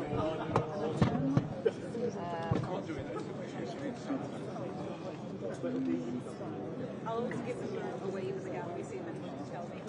Hello gallery. We've got all security. I know you want. Yeah, can anyone just talk me through what the running order is just immediately after the headlines?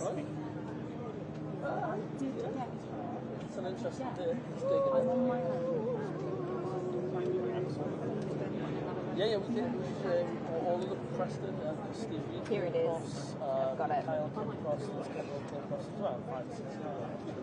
One or two sort of got wrecked. Very unusual because basically, I haven't done it. It's coming in at 12. This part I've done it about 2 years. I've done it longer, but a lot of the experienced journalists really ever do that. You're right. So if they're on Business reaction, yeah. Market reaction, yeah, it does. I don't see. Oh yeah, I can see the John Healy post on X.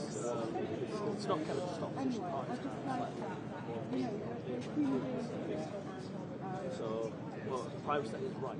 That's the issue. I'm just really upset that nothing. Those are the rules? Yeah, no, I don't think it doesn't feel like it's quite the right moment for it. No. Yeah. Someone, those people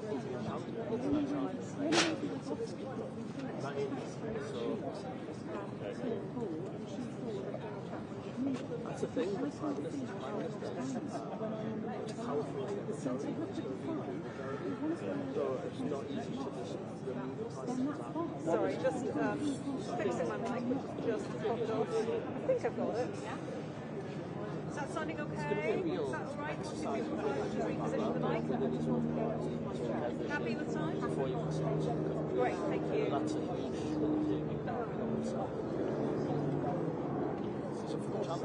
Is it better than the sorry? I'd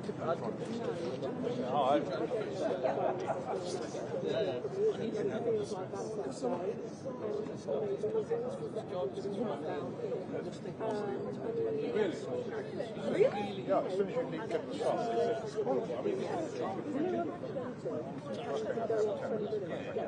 Oh, I think 10 seconds. yeah, not everyone can do that. No. I just wanted to say this because I just feel that none of this is my fault and I'm really doing my best.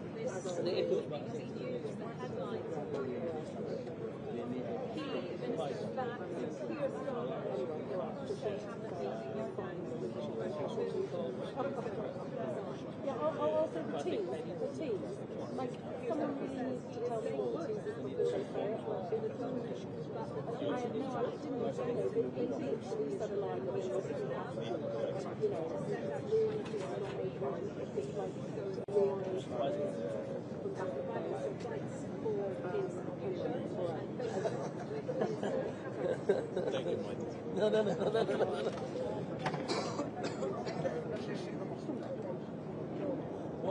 I wonder though is why is that even in the street on daylight there? Because it's just like it's like giving people. Well, it might be capital because they use the street. Some people they'll do 2+2. But notice it's been a beautiful day in Downing Street today, and the weather's quite nice. It's been a little bit cold, but it's been actually quite pleasant. I wouldn't find it very today. No, I've had to put gloves on and jumper and alternate. Yeah, that's the only thing is because buildings are so high, you just don't get the real. Right, anyway, nice to talk to you, sir. Nice to talk to you.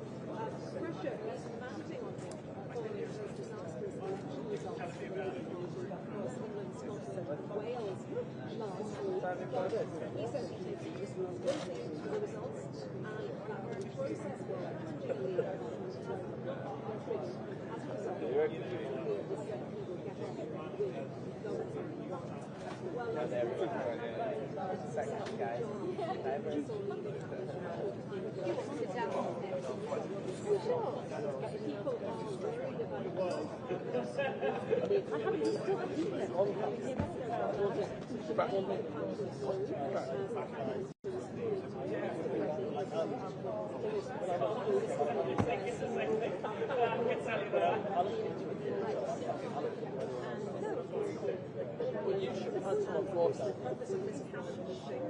Before the events of the last week or so was to talk about the war with Iran. That was indeed discussed. One of the key arguments the Prime Minister of the State is that with the war with Iran, with the war in Ukraine, continuing other global challenges, achieved leadership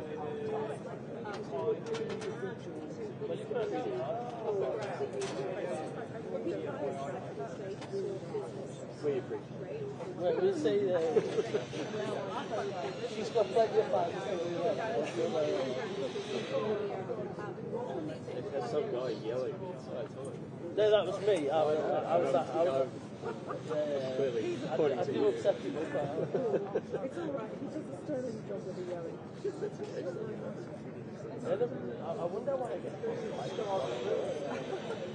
no, you wouldn't. Brilliant. Shout at such loud and moving forward.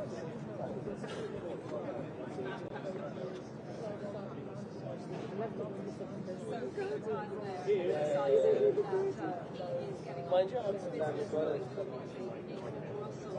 And obviously business, the markets are always certainly don't pay. So we're not to give taxes all of this question about Keir Starmer, how many stock markets maybe now producing this business around that Bali. Perhaps I could have you with us again and just give us a sense of that market reaction to this couple of things. Number one, this is Tim. Just in what are this bit?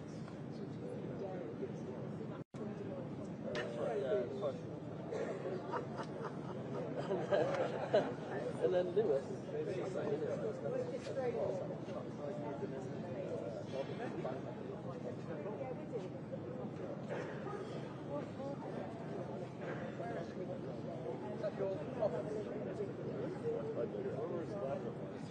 I am actually in. If you were here on the next one, it might be next one over. If you were here on the next one over. You know what? I'm just going to dump myself.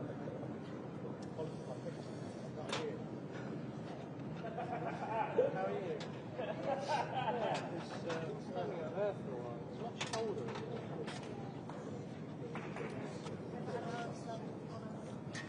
Arab sun. We said an Arab sun. Sahara and dust, actually.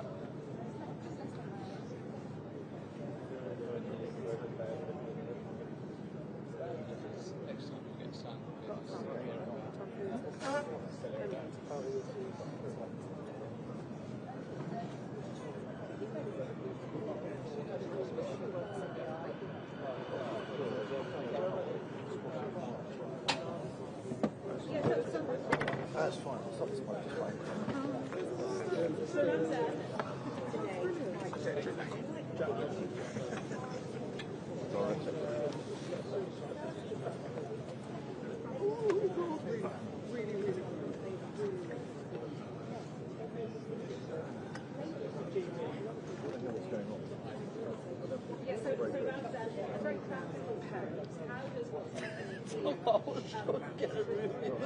Just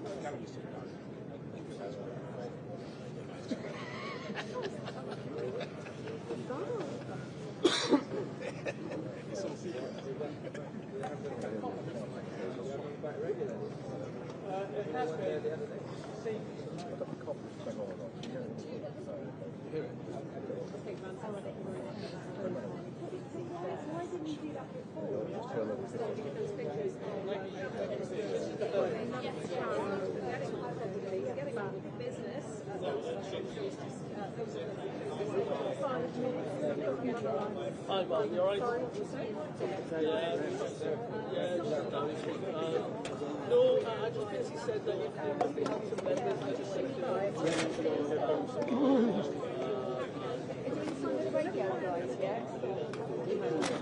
Sorry?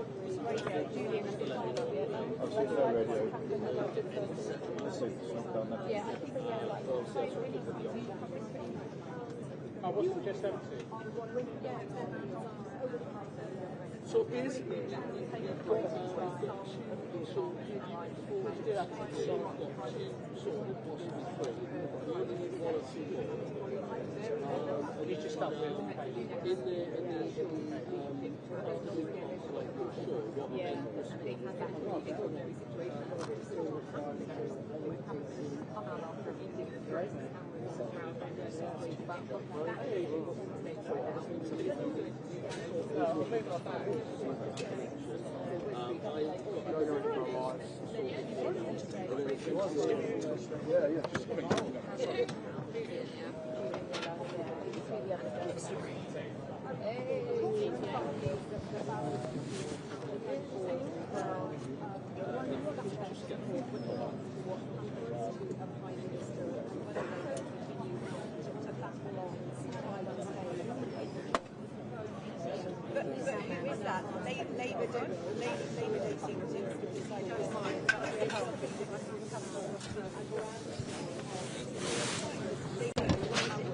It's really important to understand how this process officially works and then how it might unfold. So the official Labour Party instructions say that in order to trigger the leadership contest, you need 81 MPs, that's 20% of the parliamentary Labour Party, to rally behind one candidate, one alternative to the front. That hasn't happened. Exactly the same. You have 80 MPs saying they want to go, or we should set a timetable for departure, but they haven't coalesced around one alternative, which is why we're in this slightly strange position where you've got all of this pressure from some parts of the Labour backbenches, and it's important to note there are more than 200 Labour MPs in total. Some don't want to contest, some think the Prime Minister should say, some think this is all kind of self-inflicted wounds.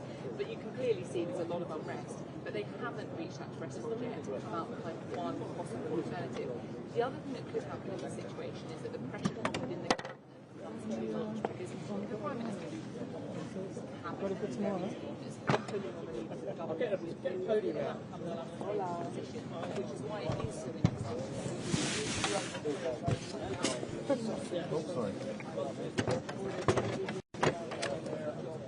They can say that, they will believe that, they hope that is the truth. There are some in the party that think that is absolutely the right approach, but they can't ignore everything. Yeah, I think that's for us, right?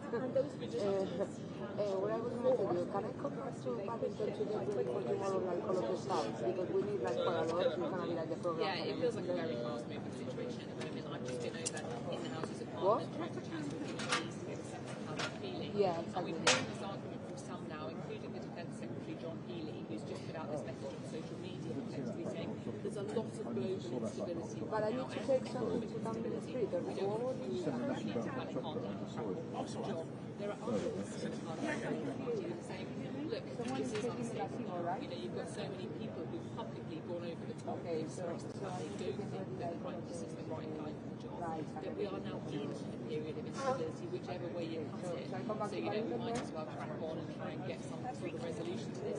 It still feels like things are moving quickly. But what has been interesting this morning was the very first bit. Do you have another or not?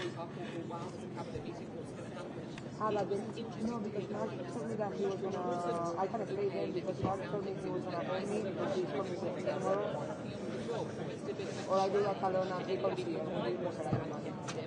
I don't mind any of them, so send me. No, but I mean, he's coming with me tomorrow, so he should be fine next week. But if you prefer me to stay here, I don't mind. Okay, so I stay here or no? Okay. And then picking up with Alex off the back? Okay. Yeah, because Oli's gonna finish quite soon, right? Hey, Oli might finish like relatively soon. Yeah. Okay, cool. So I will get everything ready for tomorrow. Yes, please. Okay. Nice. Okay, thank you. Ciao, ciao.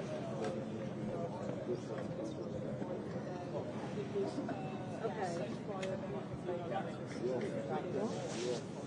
That sounds good. Yep, absolutely.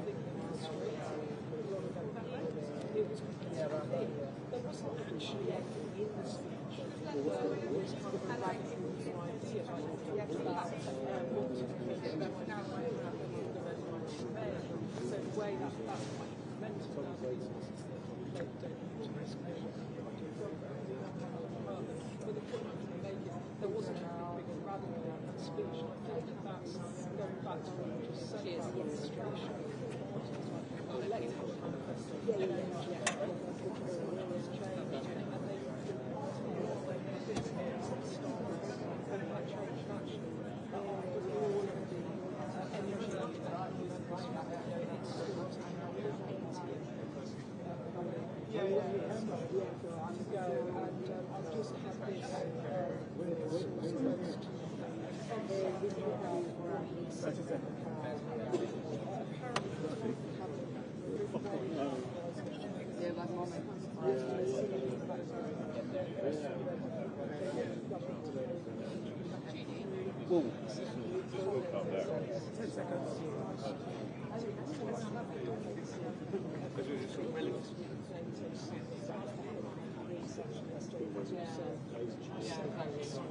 Sorry, you're watching BBC News. Welcome back to Downing Street. I'm Anita McVeigh, where over the last few hours we have been looking at cabinet ministers arrived at Downing Street for a crucial meeting with the Prime Minister.